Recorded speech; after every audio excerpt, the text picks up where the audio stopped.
السلام عليكم ورحمة الله وبركاته. الحمد لله رب العالمين وصلوات الله وسلامه على أشرف الأنبياء والمرسلين نبينا محمد وعلى آله وصحبه أجمعين أما بعد.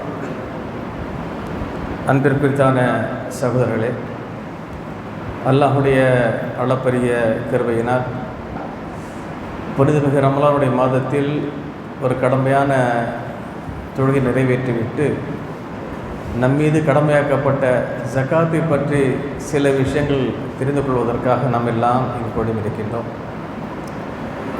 இந்த ஜகாத்தை பற்றி ஏற்கனவே சில விஷயங்கள் சொல்லப்பட்டது.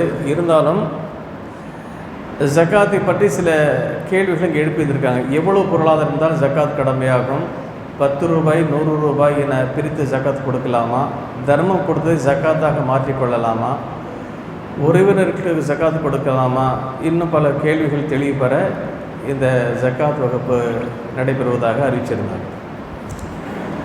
அன்பிற்குரித்தானவர்களே, தொழுகை எப்படி நாம் ஒன்று சேர்ந்து அந்த ஃபர்லான கடமை நிறைவேற்றிருக்கோமோ அதே போட்டு தான் ஜகாத்தையும் ஒன்று சேர்ந்து அந்த கடமையை நாம் நிறைவேற்றணும். திருமறை குர்ஆனில் பார்த்தீங்கன்னா அகீமுஸ்ஸலா வ ஆத்து ஜகா, அகீமுஸ்ஸலா வ ஆத்து ஜகா, தொழுகை நிலைநாட்டுங்கள், ஜகாத்தை கொடுங்க. தொழுகை ஜகாத்தையும் தொழுகையும் சேர்த்தே சொல்லப்பட்டிருக்கும். எந்த அளவுக்கு இந்த சமுதாயத்திற்கு தொழுகையில் அக்கறை இருக்கிறதோ அந்த அளவுக்கு ஜகாத் விஷயம் அக்கறை இருக்கணும். என்ன வித்தியாசம்? தொழுகை பொறுத்த வரைக்கும் ஏழை, பணக்காரர்கள், நோயாளி, ஆரோக்கியம் எல்லாத்துக்கும் கடமையாகும். ஜகாத்தை பொறுத்த வரைக்கும் செல்வந்தர்கள் மீது மட்டும் கடமையாகும். எவ்வளோ செல்வம் இருந்தால் கொடுக்கணும்? சில பார்க்குறாங்க, நம்ம கோடிக்கணக்கில் வச்சு இல்லை, நமக்கு எங்கே ஜகாத்து அப்படி இல்லை.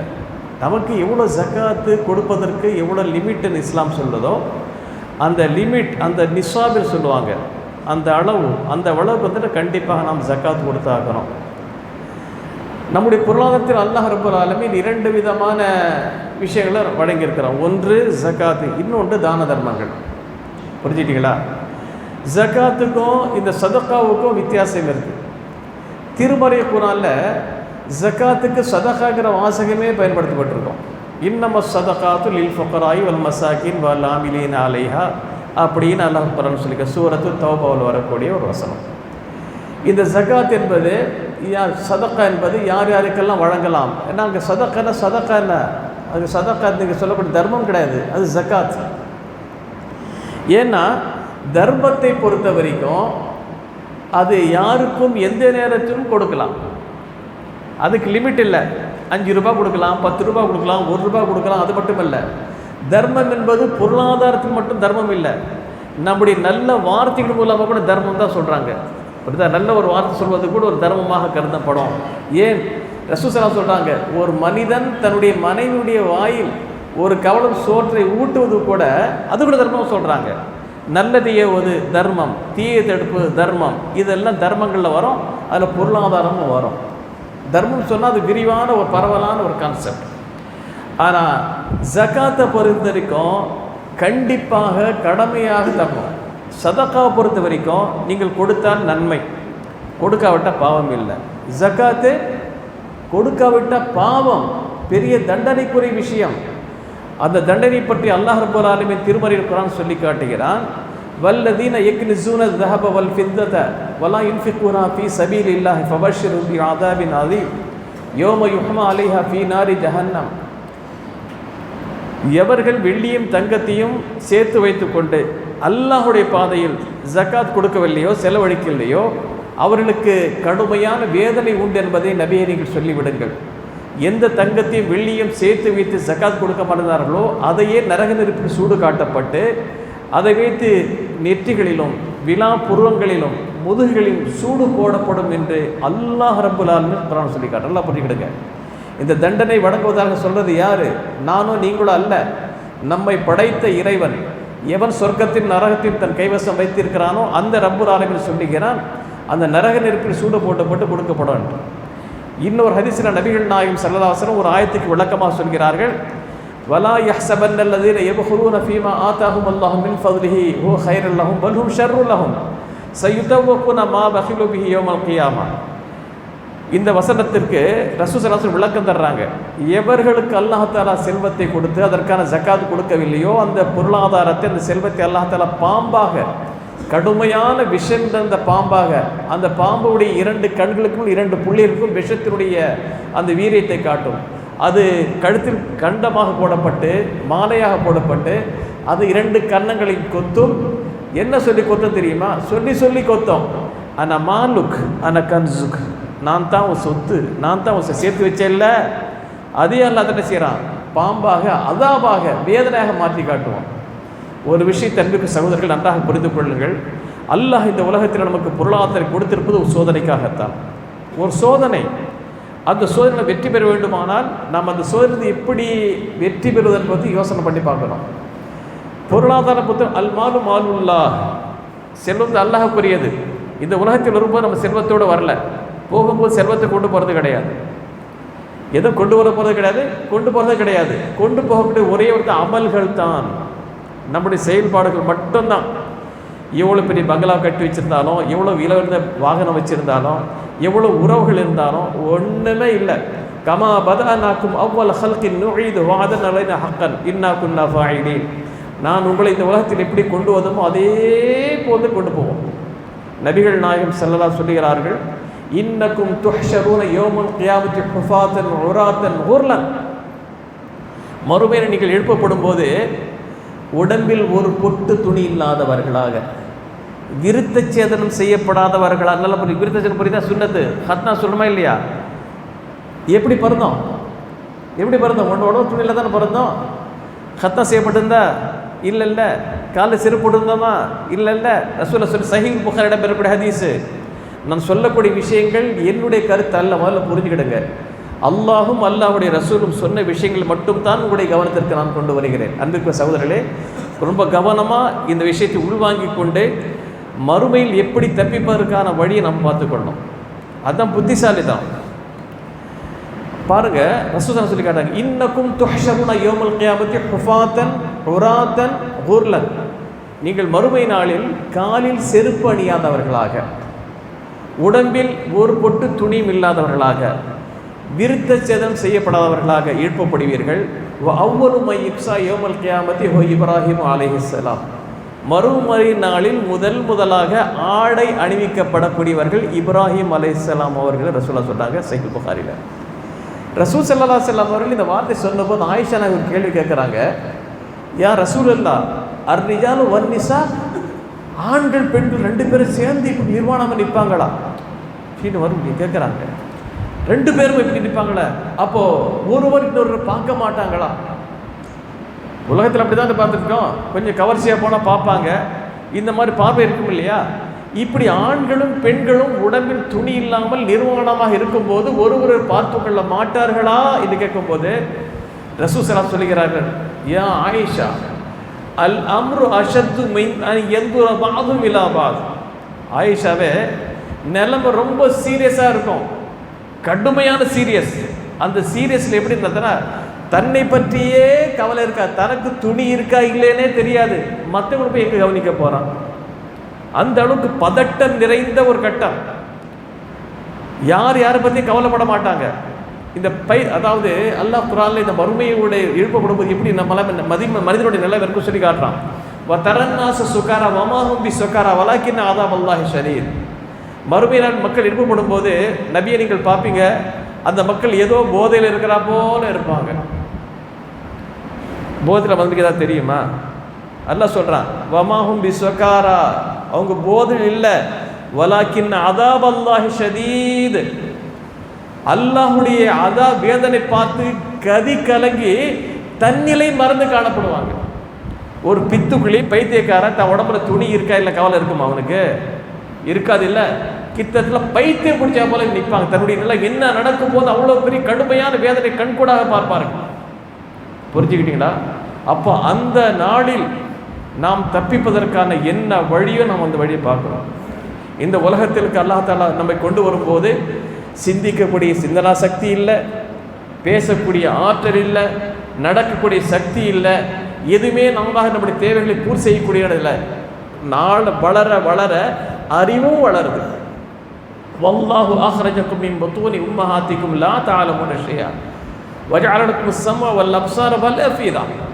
அல்லாஹ் உங்களுடைய தாய்மார்களுடைய வயிற்றிலிருந்து ஒன்றும் தெரியாதவர்களை தான் வெளியே கொண்டு வர்றான். நல்லது எது கெட்டது எது எதுவுமே இல்லாத கொண்டு வர்றான். அதற்கு பிறகு அல்லாஹ் உங்களுக்கு கண்களை கொடுத்தான், செவி புலன்களை கொடுத்தான், உள்ளத்தை கொடுத்தான், சிந்திக்கிறான். கொஞ்சம் கொஞ்சம் கொஞ்சமாக சிந்தி ஆழம் வளர்றான், அறிவும் வளருது, செல்வமும் பெருகுது, இப்படியே வர்றான். இது எதுக்கு வறுமை கொண்டு வரல, உலகத்தில் வந்த பிறகு இவை அனைத்தும் அல்லாஹ் கொடுக்குறான். எதற்காக? சோதிப்பதற்காக. நம் வரும்போது எதுவும் கொண்டு வரல இல்லையா, வரும்போது கொண்டு வரல, போகும்போது கொண்டு போக மாட்டோம். அப்போ இடையில கொடுக்கப்பட்ட அத்தனையுமே அதை நாம் எப்படி பயன்படுத்தின்னு பார்க்கலாம். நம்முடைய அறிவாக இருந்தாலும் சரித்தான், ஆற்றலாக சரித்தான், ஆளுமையாக சரித்தான், பொருளாக இருந்தாலும் சரித்தான், எதுவாக இருந்தாலும் சோதனைக்குரியது என்பதை நாம் தெளிவாக தெரிஞ்சுக்கணும். புரிஞ்சுக்கிட்டீங்களா? அப்போ அந்த மனிதனுக்கு ஒரு மிகப்பெரிய சோதனை தெரியுமா? பொருளாதார சோதனை. கொடுத்தும் சோதிப்பான், கொடுக்காமலும் சோதிப்பான். ரெண்டு தான் சோதனை இருக்கு. கொடுக்காதவனுக்கெல்லாம் எப்படி சோதனை? அவன் திருடக்கூடாது, திருடா பிறரோட பொருளை என்ன செய்யக்கூடாது, ஆட்டம் போடக்கூடாது, பிறர் அபகரிக்கக்கூடாது. இது போன்றவனுக்கு வறுமையை கொடுத்து சோதிக்கிறான். செல்வதற்கு எப்படி சோதிக்கிறான்? கொடுத்து ஜக்காத்து கொடுக்குறானா, தான தர்மம் செய்கிறானா, போத் சைடு இரண்டு பக்கமும் சோதனை. நல்லா புரிஞ்சுக்கிடுங்க. வறுமை இருந்தாலும் சரிதான், செல்வம் இருந்தாலும் சரி, இரண்டுமே சோதனை. அந்த சோதனையில் போடும்போது வறுமையில் இருக்கிற சோதனை கூட தப்பிச்சிடலாங்க, செல்வ சோதனையில் மாட்டிக்கிறது அதிகம் பேர். நல்லா புரிஞ்சுக்கிடுங்க. செல்வம் கொடுத்தா பார்த்தீங்களா, அதுதான் ஒரு மிகப்பெரிய சோதனை. ஒரு மனிதன் கஷ்டப்படும் போது அல்லாஹ் என்பான், அப்படித்தானே? நல்லா சிறுவ அல்லாஹ் மறந்துடுவான். பார்க்குறப்பா இல்லையா? இதுதான் நடக்கும். அதனால் நாம் நினச்சிட்டு இருக்கிறோம் நம்ம செல்வ செழிப்பில் இருந்தால் அல்லாஹ் நம்ம கொடுத்துட்டான்ட்டு. ஒன்று. ரெண்டாவது என்ன கேட்டிங்கன்னா, இந்த பொருளாதாரம் என்பது அது அல்லாஹ் கொடுத்த பொருளாதாரம், நம்முடைய பொருளாதாரம் கிடையாது. அவன் தான் நிஜமானன், உண்மையான பாஸ் அவன் தான். அவன் நம்மகிட்ட கொடுத்து இந்தா நீ பயன்படுத்திக்கோ, ஆனால் அதே சமயத்தில் ஜக்காத்து தர்மம்லாம் செஞ்சுக்கோ, மிச்சம் எடுத்துக்க. சாதாரணமாக ஒரு மருந்துக்கிட்ட 1 கோடி ரூபாய் கொடுக்குறான்னு வச்சுங்க, அதில் என்ன அல்லாவோட பணம் தானே, அதில் என்ன சொல்கிற, ஜக்காத்து 2.5 கொடுத்துக்க, 2% கொடுத்துட்டு பாக்கி 97.5 நீ பயன்படுத்திக்கோ. ஒரு ஆள் கொடுத்துட்டப்பா 2% நீ கொடுத்துற, மிச்சம் வச்சுக்கிறனா சந்தோஷமாக இருக்குமா இருக்காதா? சந்தோஷம் இருக்குமா இருக்கா? வந்தக்க அவ்வளோ கொடுக்குறானு, அதிகம் நமக்கு தானே கொடுத்துருக்குறான், கொஞ்சம் தானே கொடுக்க சொல்கிறான். இது ஒரு சோதனை. நல்லா புரிஞ்சுக்கிடுங்க. நபிகள் நாயகம் ஸல்லல்லாஹு அலைஹி வஸல்லம் சொல்கிறாங்க இந்த மனித நிலையை பற்றி, யக்கூல் இப்னு ஆதம் மாலி மாலி. ஆதம் சொன்னான், ஏன் சொத்து, ஏன் செல்வம், நான் சம்பாதிச்சு, ஏன் அறிவு, ஏன் ஆற்றல், எப்படி சொல்லிட்டு இருக்கிறான். யப்ன ஆதம் ஹல் மின் மாலிக இல்லாமா அக்கல் தஃபா அஃபனைதா அவ் லபிஸ் தஃபா அபலைதா அவ் தஸத்தக்த ஃபம்தைதா. ரசூலுல்லாஹ் சொல்கிறாங்க, ஆதமுடைய மகனே, நீ உன்னோட பொருளாதார செல்வத்தை என்ன சாதிக்க முடியும் உன்னால? எதை நீ உண்டு கழித்தாயோ, உடித்து கிழித்தாயோ, அல்ல தர்மம் செய்து சேமித்து வைத்து கொண்டாயோ, இதை தவிர நீ என்ன செய்ய போகிற? தானே செய்ய போகிற. ஒரு மனிதன் அவன் ஒரு பெரிய சட்டி அளவுக்கு சோறாக்குறான்னு வச்சுங்களேன், கொஞ்சம் தான் கன்சியூம் பண்ண முடியும், கொஞ்சம் சாப்பிட முடியும். இது நான் சமைச்ச சாப்பாடு நானே சாப்பிட கொட்டிப்பானே, முடியாது, லிமிட்டாக தான் பயன்படுத்த முடியும். ஒரு மிகப்பெரிய பங்களாவை கட்டிருந்தா சரி, 5 அறை 8 அறை 10 அறை கட்டலாம், எல்லா அறையிலும் இருக்க முடியுமா? ஏதாவது ஒரு அறையில் ஏதாவது ஒரு பூங்குலையில் இருப்பான். நான் கட்டினா எல்லா அறையிலும் இருக்க முடியாது. 5 கார் வச்சுருக்கிறேன், அட்ட டைம் 5 பயணிக்க முடியுமா? பயணிக்க மாட்டோம்ல. ஏதோ ஒரு காரில் ஒரு சீட்டில் உட்காந்துருப்பான், அவ்வளோதான் அவன் பயன்படுத்த முடியும். 100கணக்கான சட்டை வச்சுருக்கிறேன், போட முடியுமா? ஏதோ ஒரு சட்டை தான். ஏன் சட்டை எல்லாம் போட்டு நான் பைத்தியக்கார பயமா லூசு இதே பாரு போட்டிருக்கான் சொல்லுவாங்களா இல்லையா? குறைஞ்ச அளவு தான் பண்ண முடியும். 2-3 கண்ணாடி வச்சுருக்கான், 2-3 வாட்ச் வச்சுருக்கான், ஏன்னா போட்டுப்பானே கொஞ்சம் தான் பயன்படுத்த முடியும். அல்லாஹ் இவ்வளோ கொடுத்தாலும் கன்சியூம் பண்ணக்கூடாத கண்ட்ரோல் பண்ணிட்டான். புரிஞ்சுக்கிட்டீங்களா? ஒரு சோதனை நல்லா புரிஞ்சுக்கணும். பொருளாதார தெளிவாக நீங்கள் புரிஞ்சுக்கிடுங்க. இன்றைக்கி பொருள் நம்ம கையில் இருக்கோம், அல்லாஹ் அடுத்த நிமிஷம் பிச்சைக்காரங்க பணக்காரன், பணக்காரன் பிச்சைக்காரன் மாறுவோம். தெரியுதா? தில்கல் ஐயாமு நுதாவிலுஹா பைனன் நாஸ். இந்த காலச்சூழல் நாம் என்ன சுற்றிட்டே இருக்கிறோம்.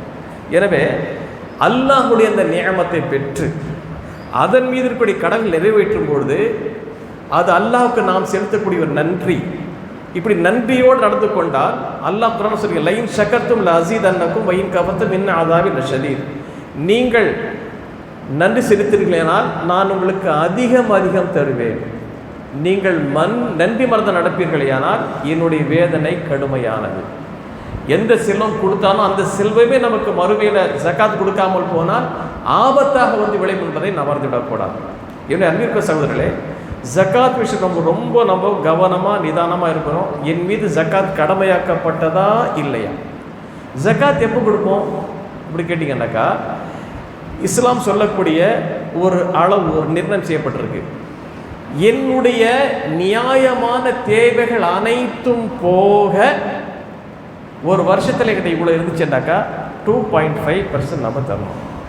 என்னுடைய தேவைகள் எல்லாம் போக ஒரு வருஷம் வரைக்கும் அந்த என்னுடைய தேவையெல்லாம் போக ஒரு வருஷத்தில் இவ்வளோ சேமிப்பு இருந்துச்சுன்னாக்கா அதில் 2.5 புரிஞ்சுக்கிட்டா? இது அல்லாஹ் தஆலா ஜக்காத் ரொம்ப ஈஸியான இலகுவான மெத்தட் நம்மகிட்ட என்ன செய்யறான், கொடுக்க சொல்கிறான். அரசாங்கம் என்ன செய்யும்? இன்கம் டேக்ஸ் போடுதா இல்லையா? நம்மளுடைய செலவுகள் பார்க்குமா? அது இதை பாரு, நீ எவ்வளோ செலவை பற்றி எனக்கு கவலை கிடையாது. இல்லை நான் ஆஸ்பத்திரிக்குள்ளே செலவு பண்ணேன், நான் படிப்புக்குள்ளே செலவு பண்ணேன், அது ஓம்பாடு, ஏன்பாடு கிடையாது. நீ இவ்வளோ வருமானம் இருக்கு இல்லையா, வருமான வரி கட்டுறீங்களா இல்லையா? அந்த அரசாங்கம் நமக்கு பணம் தந்துச்சு, தரல இல்லை, கொஞ்சம் யோசனை பண்ணி பாருங்க. அரசாங்கம் நமக்கு பணம் தந்துச்சு, நீங்கள் உழைக்கிறீங்க, அந்த உழைப்பிற்கு அல்லாஹ் உங்களுக்கு தந்து இருக்கிறான். அல்லாஹ் இங்கே தந்தானாக்கா அந்த பொருளாதாரத்தை சம்பாதிக்கக்கூடிய அறிவு கொடுத்தது யாரு? யாருக்கு அறிவு கொடுத்தா? அல்லாஹ் தானே. மென்டல் ஆக்கிட்டு சம்பாதிப்பீங்களே நீங்கள் அல்லாஹ் இங்கே கொடுத்தான். என் அறிவு அந்த அறிவு கொடுத்தது அல்லாஹ். நீ செல்வத்தை பெருக்குவதற்காக அந்த திட்டங்கள், அந்த அறிவு கொடுத்தது யார்? ரப்புல் ஆலமீன். அப்போ ஆட்டோமேட்டிக்காக அவருடைய பொருள் சொத்து தானே. உனக்கு உயிர் கொடுத்தது அல்லாஹ் தான். உயிர் தான் தானே சம்பாதிக்க போகிறேன். இப்போ டோட்டல் எப்படி பார்த்தாலும் அல்லாஹுடைய அருள் தான், அல்லாஹ் கொடுத்தது தான். புரிஞ்சுக்கிட்டீங்களா? அப்போ என்ன சொல்லலாம், நீ பயன்படுத்திக்கோ. உன்னுடைய செலவுகள் எல்லாம் போக தெரியுதா, ஒரு 2.5 ஏழைகள் வரியை உங்கள்கிட்ட கொடுத்துருக்கிறேன்.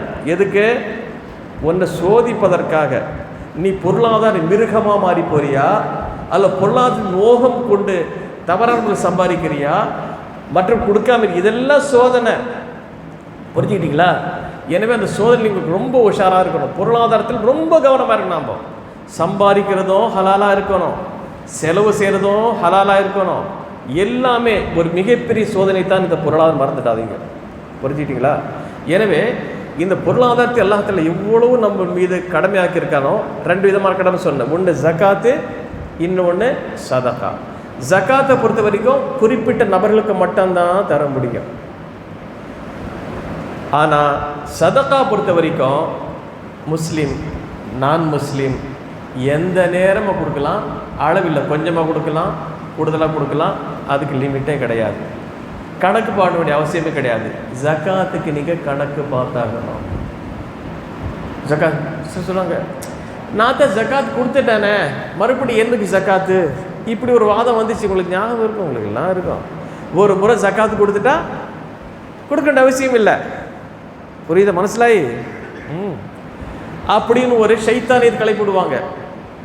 இந்த நீங்கள் ஜக்காத் கொடுத்துட்டீங்க ஏழையாக போடுவீங்க இப்படின்னு பயப்படு. இது ஒரு அல்லாஹ் குர்ஆன் சொல்லி காட்டான். ஷைத்தான் தான் இப்படிப்பட்ட வறுமையை கொண்டு உங்களை எச்சரிப்பான். ஷைத்தான் தான் உங்களுக்கு அது பயமுறுத்துவான். தெரியுதா? அல்லாஹ் ரசூலுல்லாஹ் சொல்கிறாங்க, மா நகச மாலும் சதகத்தன். சதகா கொடுப்பதினால் பொருளாதாரத்தை அல்லாஹ் தஆலா எந்த குறைவு ஏற்படுத்த மாட்டான். இது சொல்கிறது யார்? ரசூல். ஷைத்தான் சொல்கிறது என்ன? கொடுத்தான்னு ஏழையாக போடுவேன். இப்போ யார் பேச்ச கேட்கணும்? நாமோ ரசூல் பேச்சு தானே கேட்கணும். நானே கேட்குறேன், ஃபார்மெட்டு. வீட்டு வரி கட்டிங்களாங்க? வீட்டு வரி கேட்டீங்களா இல்லையா? நான் தான் வீட்டுக்கு வரி கட்டிட்டு இருந்தேன். ஏன் கட்டின வரிக்கு திருப்பி கட்டுவேன் கேட்பீங்களா? என்ன கேட்பீங்க? வருஷம் வரியை கட்டித்தான் தொலைக்க வேண்டியது இருக்கு. கட்டுமா இல்லையா? அவன் ஒன்றுமே செய்யலை, வருஷம் வந்து பில் வச்சு நிற்கிறான், வரி கட்டு இல்லாட்ட பெனால்ட்டி போடுவாங்கிறான். அப்படியா? ஆனால் அல்லாஹ் தஆலா செய்கிறான், ஜக்காத்து கொடுத்து பொருளை கொடுத்து ஜக்காத்துக்கு ஒரு வருஷம் கொடுக்குறனாக்கா, நான் தான் கொடுத்துட்டேனே தரமாட்டேன்னாக்கா அல்லாஹ் சொல்கிறான், அவன் தண்டிக்க மாட்டான். இப்போ தண்டிக்க மாட்டான். உங்களுக்கு அவகாசம் கொடுப்பான். ரசூலா சொல்லி காட்டுறாங்க, இது அநியாயம். மற்றவருடைய பொருளாதாரம் அல்லாஹ் கொடுத்துருக்கு, 7 பங்கு கொடுத்துருக்கிறான், நீ வச்சுட்டு கொடுக்க மாட்டேன்னு சொன்ன அநியாயமே இல்லையா? ரசூலுல்லாஹ் சொல்லி காட்டுறாங்க, இன்னல்லாஹ லா யும்லில் ஸாலிம், அல்லாஹ் தான் அநியாயக்காரனுக்கு அவகாசம் கொடுப்பான். பிடிச்சானா சரியான பிடிப்பான், தடர்த்தி கொடுக்க மாட்டான், கடுமையான பிடி இருக்கும். அம்ஹில்ஹும் ருவைதா, அல்லாஹ் அவனுக்கு கொஞ்சம் அவகாசம் கொடுங்க, தெரியும் நான் பிடிக்கிறேம்மா. எனவே அன்பிற்குரிய தரணும் ரொம்ப கவனமாக இருக்கும், பொருளாதாரம் ரொம்ப கவனமாக இருக்கும். ஜக்காத் விஷயத்தில் பொடுப்போக்க இருக்கக்கூடாது. நிறைய விஷயம் சொல்ல வேண்டியதுக்கு சொல்வதற்கான வாய்ப்பு இல்லை. இருந்தாலும் முக்கியமான சில விஷயங்கள் மட்டும் நான் ஃபோக்கஸ் பண்ணிட்டு போயிட்டு இருக்கிறேன். எனக்கு கேட்கப்பட்ட கேள்விகளை ஒட்டி நான் எப்படி இருக்குன்னா, ஏன்னா நிறைய விஷயம் சொல்ல வேண்டியது இருக்கும். அது கொஞ்சம் சிரமமான ஒரே வகுப்பில் முடியாது, அது தொடர் வகுப்பாக தான் நம்ம என்ன சொல்லிடலாம். இப்போ மெயின் இந்த ஜக்காத்துக்கு என்ன நிசாப் வேணும், எவ்வளோ இருந்தால் நம்ம ஜக்காத்து கொடுக்கணும் இருக்கா இல்லையா? அப்போ ரசூல் ஸல்லல்லாஹு அலைஹி வஸல்லம் சொன்னாங்க, ஊக்கியா கணக்கு சொல்கிறாங்க. அந்த ஊக்கியாவுடைய கணக்கு இப்போ நமக்கு என்ன பண்ண 85 கிராம் வைங்க. 85 கிராம் தங்கம். அந்த தங்கமும் இங்கே தங்க வியாபாரம் பண்ண யாரும் இருக்கீங்களா? இருக்கீங்க. அந்த தங்கமும் எப்படின்னு கேட்டிங்கன்னாக்கா பலது இருக்குது. காப்பர் கலந்து தங்கம்னு விற்பாங்க. 22 கேரட், 18 கேரட், 24 கேரட். நம்ம கணக்கோட விட 24 கேரட்டுக்கு தான். புரிஞ்சுக்கிட்டீங்களா? அப்போது 85 கிராம் சுத்தமான தங்கம், அதுக்கு என்ன வேணும் போட்டு பார்த்துக்கலாம். தெரியுதா? அந்த அளவிற்கு, அதாவது எனக்கு தேவையான அத்தியாவசிய தேவையெல்லாம் முடிச்சுட்டு இயர் எண்டில், ஆண்டு இறுதியில் என்கிட்ட 85 கிராம் 24 கேரட் தங்கம் இருக்கு இல்லையா, அந்த அளவுக்கான தொகை இருக்குமேயானால் அதில் 2.5. என்கிட்ட பொருளாதார கோடிக்கணக்கில் இருந்துட்டு இருக்கு, இடையில மருத்துவ செலவு அது எல்லாம் போகும்போது என்னாக்கா 80 கிராம் தான் இருக்கு வச்சுங்களேன். ஜக்காத் இல்லைங்க இது இஸ்லாம். ஈஸியாக இல்லையா உங்களுக்கு? ஈஸியாக இருக்கா இல்லையா? ரொம்ப ஈஸியாக இருக்குது. அது மட்டுமல்ல, ஜக்காத்து தர்மம் கொடுப்பதினால் அல்லாஹ் தஆலா நமக்கு வரக்கூடிய ஆபத்துகளை தவிர்க்கிறான். முதல்ல புரிஞ்சுக்கிடுங்க. விளங்கிட்டீங்களா? உங்களுக்கு சாதாரண ஒரு நாள் ஜக்காத் கொடுக்கும்போது அந்த ஏழை செய்வான், அல்லாஹ் இவன் நல்லா செய்வானா? செய்ய மாட்டான். நாங்கள் செய்வான். நீங்கள் ஜக்காத் கொடுக்கும்போது, தர்மம் செய்யும்போது உங்களுக்கு ஏதாவது ஆபத்துன்னு அவன் துடிச்சிடுவான். நீங்கள் கொடுக்காம கஞ்சம் முடிச்சிங்கன்னாக்கா உங்களுக்கு ஆபத்து வரும்போது வேணாம் வேணாம் இன்னும் வேணாம் தந்தானா வச்சுக்கிட்டு இப்படிதான் நினைப்பான். முடிஞ்சு அவன் என்ன செய்வான்? சந்தர்ப்பத்தை பார்த்துட்டே இருப்பான். இதுதான் நிலைமை. அதனால தான் அல்லாஹ் தஆலா ஜக்காத்தில் சொல்லும்போது, குஸ் மின் அம்வாலிஹிம் ஸதகத்தன் துதஹிருஹும் வ துஸக்கிம் பிஹா வஸல்லி அலைஹிம் இன்ன ஸலாத்தக ஸகனுல் லஹும். நபியே, அந்த மக்கள்கிட்ட நீங்கள் ஜக்காத்தை பெற்று அவர்களை தூய்மைப்படுத்துங்கள். இந்த மிருக பலம் இருக்க பொருளாதாரத்தை ஈட்டவன இருக்கு இல்லையா, நான் ஜக்காத் கொடுக்கக்கூடிய நான், ஏன் பொருளாதார ஜக்காத்து கொடுக்கக்கூடிய நான் மற்றொரு பொருளை சூறாயிடுவேனா? ஏன் பொருளே கொடுக்குறேன், ஓன் பணம் என்னங்க தெரியும் எனக்கு உள்ள தூய்மை அடிமாடியாதா? நீங்கள் அல்லாஹ்வுக்கு ஜக்காத்தில் அல்லாஹ் ரப்பல் ஆலமீன் எவ்வளோ விஷயம் நீங்கள் போய் கொஞ்சம் ஆய்வு பண்ணி பார்த்தீங்கன்னாக்கா இவ்வளவு அழகான விஷயத்தை நம்ம இவ்வளோ பொடுப்போக்காக இருந்துட்டோமே, இவ்வளோ அலட்சியமாக இருக்கட்டுமே, ஜக்காத் விஷயத்தை இவ்வளோ பின்தங்கி இருக்கிறது உங்களுக்கே ஆச்சரியமாக இருக்கும். ஜக்காத்தை பற்றிய விஷயங்களை நீங்கள் அணுகி ரொம்ப க்ளோஸாக பார்த்தீங்கன்னாக்கா வெரி வெரி வெரி ஈஸியஸ்ட். ஏங்க, நம்ம எவ்வளோ பணங்களை செலவழிக்கிறோம், மருத்துவத்துக்கு எவ்வளோ செலவு பண்ணிக்கிறோம், எவ்வளோ பொருள் காணா போகுது, இப்படி தானே? எவ்வளோ பொருள் வீணாக போயிட்டு இருக்காரு. நீங்கள் ஜக்காத்துக்கு ஏன் இப்படி யோசனை பண்ணீங்க? நபிகள் நாயகம் ஸல்லல்லாஹு அலைஹி வஸல்லம் சொல்லி காட்டுறாங்க, தாவு மர்தாக்கும் பி சதகாத், தாவு மர்தாக்கும் பி சதகாத். சதகாக்களின் மூலமாக உங்களுடைய நோயாளிகளுக்கு நீங்கள் மருத்துவம் செய்யுங்கள், நிவாரணத்தை பெற்றுக்கொள்ளுங்கள். அப்போ என்ன அர்த்தம்? தர்மம் கொடுக்குற காலத்தெல்லாம் அவனுக்கு வரக்கூடிய நோய்கள் அல்லாஹ் தஆலா சீக்கிரம் குணப்படுத்துவான். துபை போன்ற நாடுகளில், துபை இருக்கு இல்லையா, துபை போன்ற நாடுகள் சரி தான். இந்த ஹதீஸ் எடுத்துக்கிட்டு என்ன செய்வாங்க, ஒரு குழந்தைக்கு அந்த குடும்பத்தில் உடம்பு சரியாவிட்டா முதல்ல தர்மம் கொடுத்து விட்டுத்தான் குழந்தைய மருத்துவமனைக்கு தூக்கி செல்வார்கள். புரியுதா? தமிழில் சொல்லுவாங்க, தர்மம் தலை காக்கும், தக்க சமயத்தில் உயிர் காக்கும் என்பாங்க. புரிஞ்சுக்கிட்டீங்களா? இப்படியெல்லாம் ஏற்கனவே சொல்லியே வச்சுருக்காங்க. முஸ்லீம்களை சொன்னவர்கள் முஸ்லீம்கள் அல்ல, முஸ்லீம் அல்லாதவர்கள் சொல்லக்கூடிய வாக்கியம் தான் இது. நபிகள் நம்ம ரசூல் சொல்கிறாங்க. நம்ம எந்த ரசூலை உண்மை சொல்லக்கூடிய நம்புகிறோமோ அந்த ரசூல் சொல்கிறாங்க, தாவு மர்தாக்கும் பி சதகாத், உங்களுடைய நோயாளிகளுக்கு நீங்கள் இந்த என்னது சதக்காவின் மூலமாக தர்ம சதக்கா நீங்கள் சிகிச்சை கொடுங்கங்கிறாங்க. அப்போது ஒரு மனிதன் நோய்வாய்ப்பட்டான், லட்சக்கணக்கில் செலவு பண்ண நிலைமை இருக்கா இல்லை? இப்போ ஐசியு அது என்ன போட்டு தாளிச்சிடறாங்களா இல்லையா? அப்படி தாளிக்கிறது எல்லாம் அந்த நோய் கொடுக்கும் மனிதாக நீங்கள் ஜக்காத் கொடுத்து சதக்கா கொடுத்துட்டீங்க, அந்த நோய் எல்லாத்தையும் தடுத்துட்டாருனாக்கா உங்களுக்கு மிச்சமாக இல்லையா? யோசனை பண்ணுங்க, மிச்சமாகதான் இல்லையா? நம்ம மனோ அழுத்தமும் இருக்காது, பொருளாதாரமும் இருக்காது, ஒரு பயமும் இருக்காது. எவ்வளோ அழகான ராகத்தான ஒரு வாழ்க்கை. அல்லாஹ் சொல்லக்கூடிய வழியில் நடப்பவே. ஆனால் அல்லாஹ் நமக்கு ஒரு சிறந்த ஒரு தகுந்த பாதுகாப்பு கொடுப்பான். அந்த மனநிலைக்கு நம்ம முதல்ல ஆளாகணும். எனவே அன்பிற்கிற சகோதரர்களே, இந்த ஜக்காத் ஏதோ கோடீஸ்வரர்கள் தான் தரணும்னு இல்லை. நான் சொன்னக்கூடிய நிசா வந்துச்சுன்னா ஒரு வருஷம் ஜக்காத் கொடுப்பாரு, அடுத்த வருஷம் ஜக்காத் கொடுக்காமலே இருக்கலாம். அந்த நிசாப் இல்லாவிட்டா, புரியுதா? இந்த வருஷம் கொடுக்கக்கூடியவர் அடுத்த வருஷம் அந்த அளவுக்கு அவர்கிட்ட பெர்சன்டேஜ் இல்லைன்னு வச்சுங்களேன், அது வந்து அவர் ஜக்காத் கொடுக்க மாட்டார். ஆனால் தான தர்மங்கள் பண்ணுவார். ஏன்னா ஜக்காத்தை பொறுத்த வரைக்கும் லிமிட் கரெக்டாக கொடுத்தாகணும், கணக்கு பண்ணி கொடுத்தாகணும். அதை விட குறைவாக இருக்கா, சரி கொஞ்சமாக நம்ம தர்மம் செஞ்சுட்டு போயிடலாம். ஆக தர்மம் கண்டிப்பாக பொருளாதாரம் இருக்கணும், ஜக்காத் கடமையாக இருக்கணும். கொடுக்காவிட்டால் மிகப்பெரிய தண்டனைக்கு ஆளாக்கப்படும்னு நீங்கள் புரிஞ்சுக்கிடுங்க. அப்போ நீங்கள் கணக்கு பண்ணிக்கிடுங்க. 85 கிராம் 24 கேரட், அது காலத்துக்கு காலம் மாறும். கோல்டு வித்தியாசம் மாறுதா இல்லையா? இன்றைக்கி பொருளாதாரத்தை எதை வச்சு செய்கிறாங்க? கோல்டு வச்சு தானே, தங்க விலையை வச்சு தான் இன்றைக்கி என்ன செய்கிறாங்க? எல்லா கரன்சியும் உடைய வேல்யூஷன் இருக்குது தானே, பொருளாதாரம் தானே சொல்லுது. எனவே இஸ்லாம் அந்த காலத்து சொல்லுது, தங்கம் வெள்ளி தான் ஆக்சுவல் பொருளாதாரத்தினுடைய முதுகெலும்பாக இருக்கிற காரணத்தினால அந்த தங்கத்தை பற்றி சொல்கிறாங்க. இதுக்கு நீங்கள் ஜக்காத்து இத்தனை பேருக்கு கொடுத்தாங்க. எந்தெந்த பொருளுக்கு ஜக்காத் கொடுக்கணுங்கிறத நம்ம தெரிஞ்சுக்கணும். ஆனால் அந்த கேள்வி இதில் இல்லை, புரிஞ்சுக்கிட்டா? அந்த கேள்வி இங்கே கேட்கப்படலை. எந்தெந்த பொருளுக்கு ஜக்காத்து கொடுக்கணுன்ட்டு ஜக்காத்துக்கு பொதுவாக கொடுத்தாங்க, அதையும் நமக்கு சேர்த்து சொல்லிப்போம். தெரியுதா? வெள்ளி தங்கத்துக்கு ஜக்காத்து கொடுத்தாகணும், விளைச்சலுக்கான ஜக்காத்தும் கொடுத்தாகணும். ஏன்னா இப்போ வெள்ளி தங்கம் வச்சுக்க விவசாயம் பண்ணுவாங்க, பெரிய பண்ணை வீடெல்லாம் வச்சுருப்பாங்க இல்லையா? இப்போ கோழி பண்ணை வச்சுருப்பாங்க, ஆட்டு பண்ணை வச்சுருப்பாங்க, இருக்கா இப்படி வியாபாரம் இருக்கு இல்லையா? அப்போ அந்த மாதிரி பொருட்கள் செல்வம்ங்கிறது பல வகையில் செல்வம் இருக்குது. செல்வம்னு சொன்னால் காசு பணம் மட்டும் இல்லைங்க. செல்வம்னு சொன்னால் எல்லாமே மனிதனுக்கு கொடுக்கப்பட்ட எல்லா தேவைப்படும் அத்தனையுமே செல்வம் தான், பயன்பெறக்கூடிய அத்தனை செல்வம் தான். நபிகள் நாயகம் ஸல்லல்லாஹு அலைஹி வஸல்லம் சொல்கிறாங்க, ஹைரு மாலில் மரில் முஸ்லிம் அல் கனம்ங்கிறாங்க.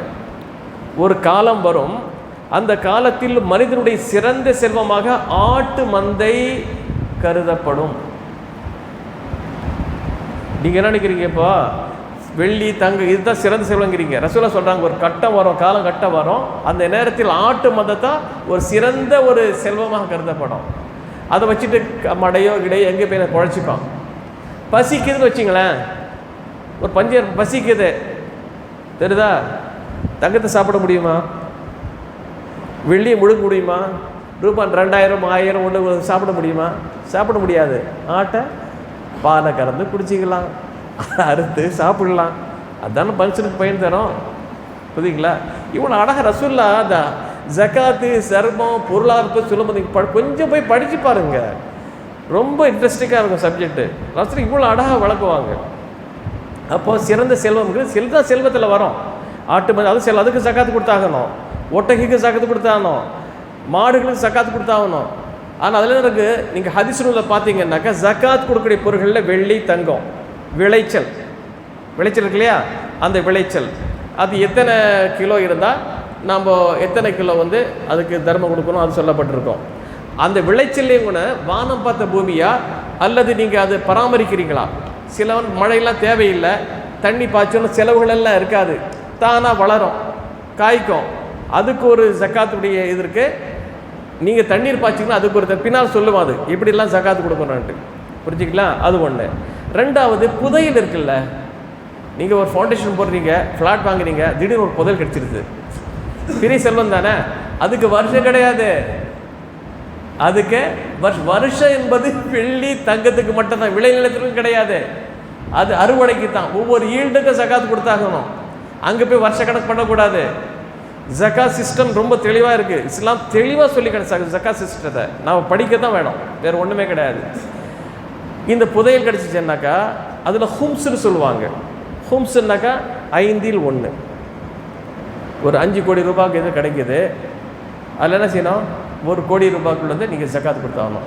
அதுக்கு ஒரு வருஷம் கிடக்குன்னு கிடையாது. இப்போ புதையல் படித்து அரசாங்கம் எடுத்துக்கோ, நீங்கள் எடுக்க முடியாது. புதையல் கிடைச்சா அவன் ஒத்துக்கிட்டு போயிடுவான், அது நமக்கு கிடைக்காது. இஸ்லாம் என்ன சொல்கிறது, உனக்குள்ள உனக்குத்தான். புரிஞ்சுக்கிட்டீங்களா? அப்போ என்ன, பலவிதம். முதல்ல வெள்ளி தங்கம், விளைச்சல் நிலம், கால்நடைகள் இருக்குது. அப்புறம் என்ன இருக்குது இது. அதற்கு பிறகு உங்களுடைய ப்ராப்பர்ட்டி மீன்ஸ் என்ன, உங்களுடைய இன்வெஸ்ட்மெண்ட் சொல்லுமா இல்லையா. இப்போ சாதாரணமாக வந்து ரசூலுல்லாஹ் சொல்கிறாங்க, ஜக்காத் இல்லாததுன்னு கேட்டிங்கன்னாக்கா இருக்கக்கூடிய வீட்டுக்கு ஜக்காத் கிடையாது, பயன்படுத்தக்கூடிய வாகனத்துக்கு ஜக்காத் கிடையாது. அந்த காலத்தில் அடிமைகள் இருந்தாங்க இல்லையா, அடிமைகள் கிட்டத்தட்ட ஒரு பொருளை போல தான் விற்பாங்க, வாம்பாங்க, அந்த மாதிரி வச்சுருப்பாங்க அடிமைகள். அது கிடையாது. 3 இது அடிமை கிடையாது. ஒரு மனுஷன் என்ன செய்யறான், வீட்டில் 2 காரை வச்சுருக்கிறான், பயன்பாட்டுக்கு 2 கார் வச்சுருக்கிறான். பாப்பா ஒரு காரு, மகன் ஒரு கார் வச்சுருக்கிறாரு, பைக் வச்சுருக்கிறாரு, மாப்பா ஒன்று மகன் பைக் வச்சுருக்கிறாரு. அதுக்கு ஜக்காத்து கிடையாது. புரிஞ்சுக்கிட்டீங்களா?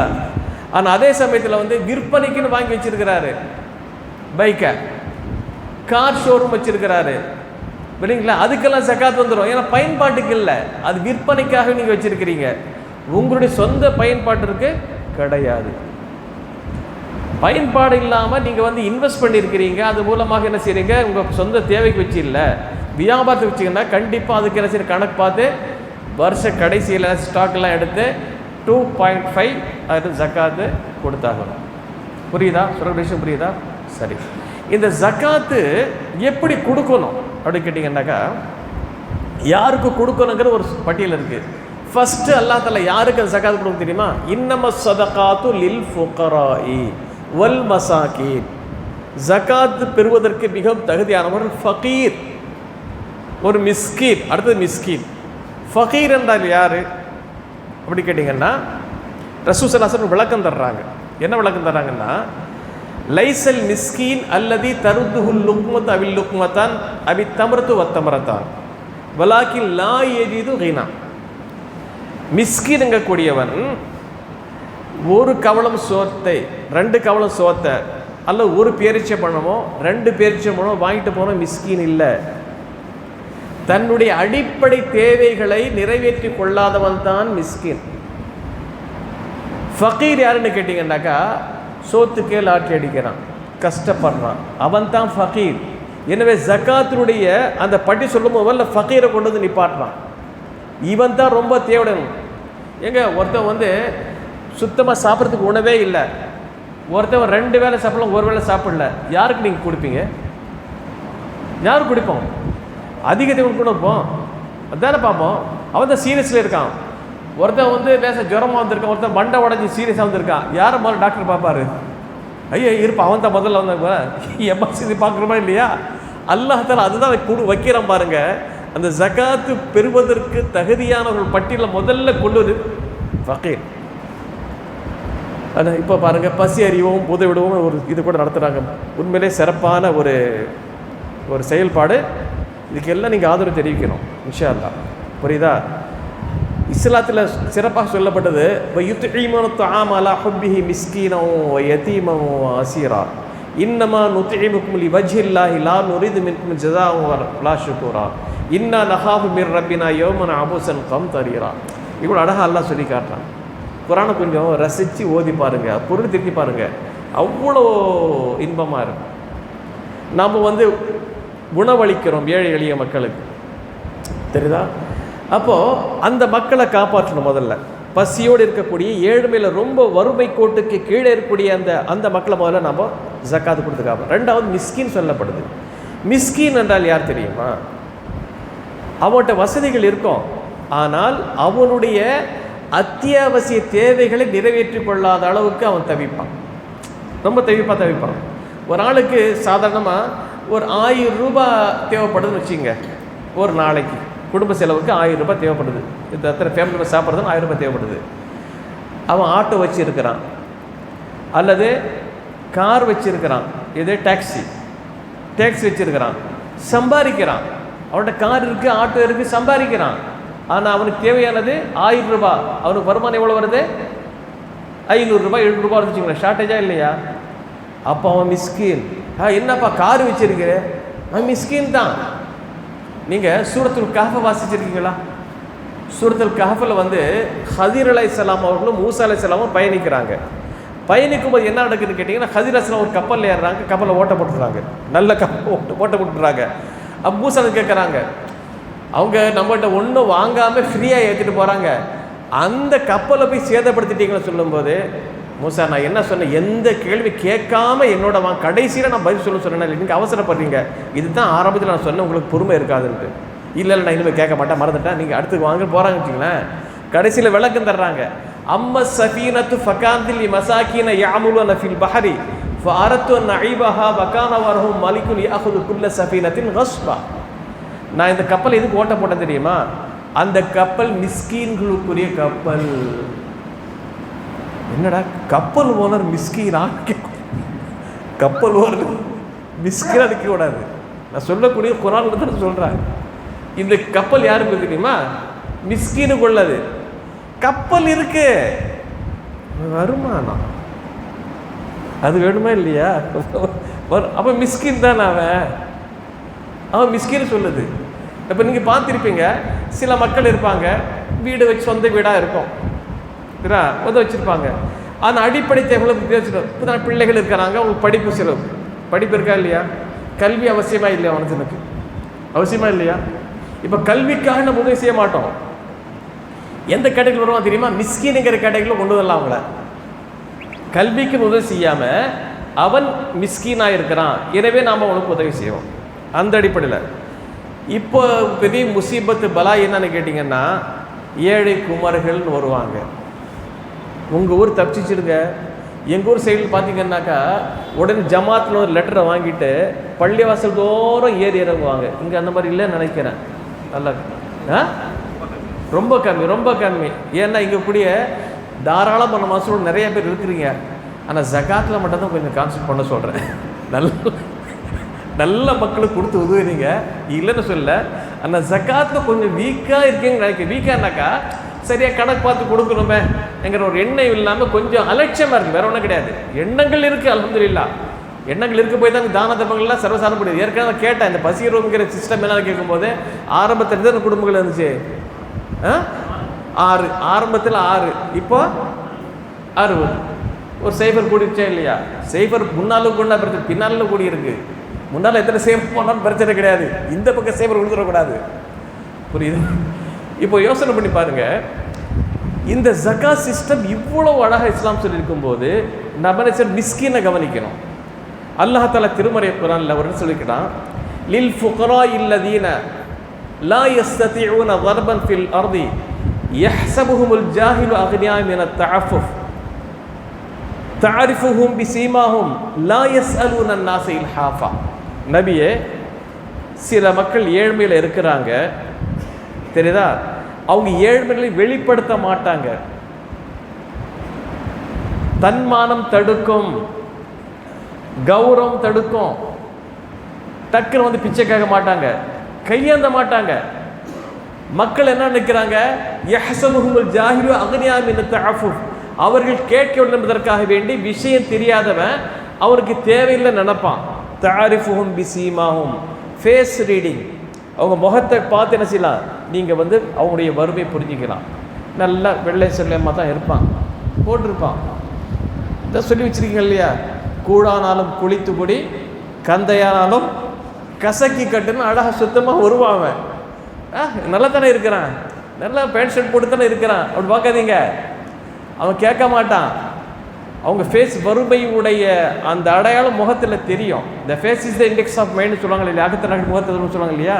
அதை கண்டிப்பாக கண்டுபிடிச்சிடலாம். எனவே இந்த ஜக்காத்தை வசூலித்து ஜக்காத்தை விநியோகம் செய்யக்கூடியவர்கள் இந்த விஷயம் கான்செப்ட் கிளம்பிச்சிடும். எல்லாமே வந்து கேட்பான்னு நினைக்காதீங்க.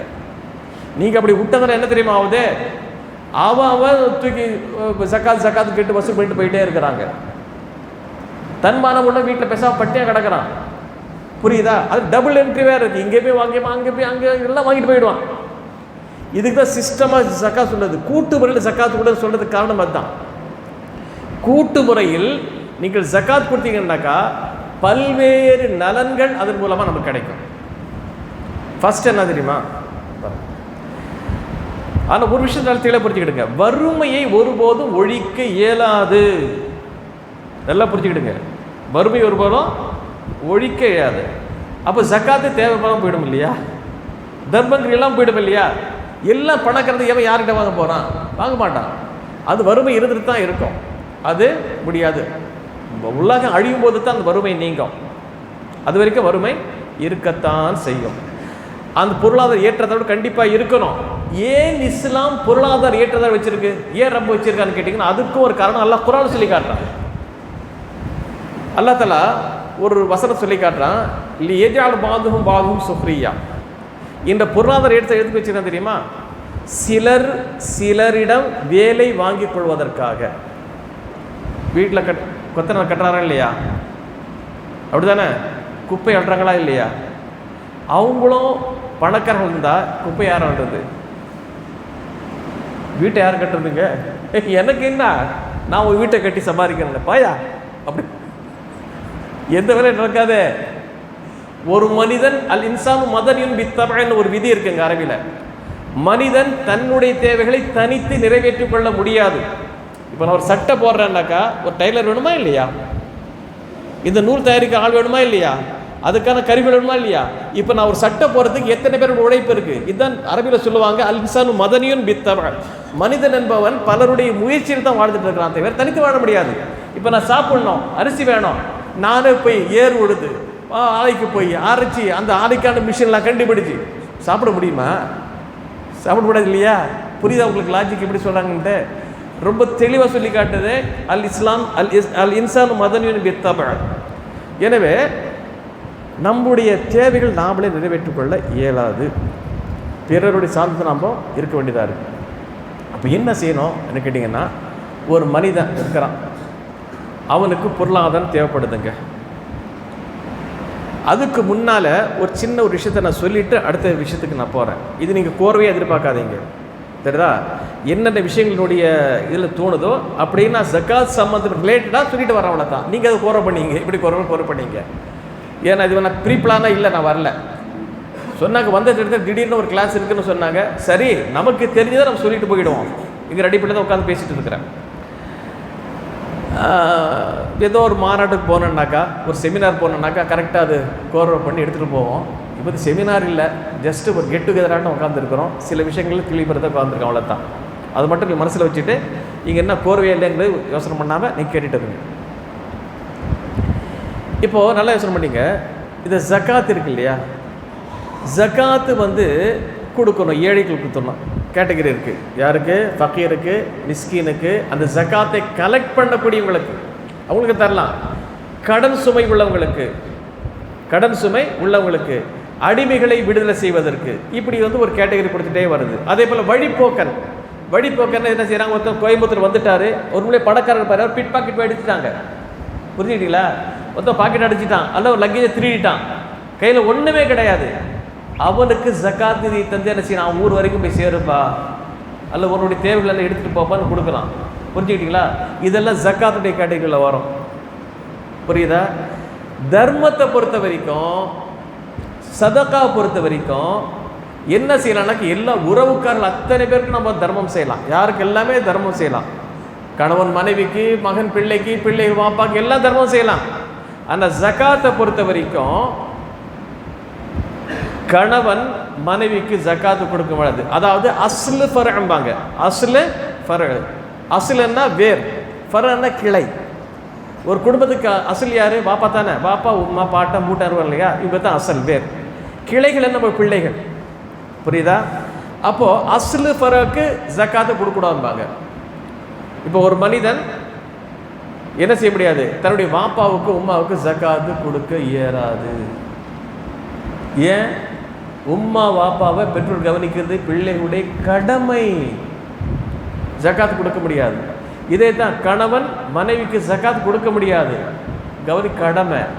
மனைவி கணவனுக்கு ஜக்காத்து கொடுக்கலாம். ஏன்னா மாப்பிள்ளையை கவனிக்கிறது பொண்டாட்டிக்கு கடமை இல்லைல்ல. புரியுதா? இவன் தான் கவனிக்கணும். அதே போல் ஒரு யாருடைய பராமரிப்பில் குழந்தை இருக்கிறார்களோ, இப்போ ஒரு மனுஷனுக்கு ஒரு 5 பிள்ளைகள் வச்சுங்களேன், இவன் பராமரிப்பு தான் இருக்காங்க, தன்னுடைய பராமரிப்புக்கு கீழ் உள்ளவங்களுக்கு ஜக்காத்து கொடுக்கூடாது. பராமரிப்பு வெளியே போயிட்டா வச்சுங்களேன், ஒரு பையனுக்கு கல்யாணம் முடிச்சிருச்சு, 2 பேர் கல்யாணம் முடிஞ்சிருச்சு, அவங்க நல்லா வாழ்ந்துட்டு இருக்கிறாங்க, தனி குடும்பமாக போயிட்டாங்க, இப்போ இந்த இவங்களுக்கு டிபெண்ட் பண்ணி இல்லை, வெளியே போயிட்டாங்களா இல்லையா? அப்போ அந்த புள்ள கஷ்டப்படுறான் என்னாக்கா ஜக்காத்தை கொடுக்கலாம். ஏன்?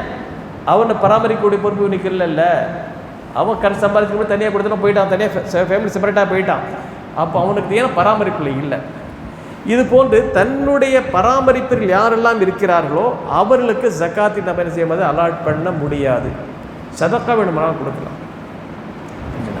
இப்போ வாங்க. ஹலோ, அஸ்ஸலாமு அலைக்கும். ராம்தலடா ஒரு மீட்டிங்கில் இருக்கேன், நான் அப்புறம் பேசுகிறேன், கூப்பிட்றேன்ல. ஓகே சார், கவனிங்க.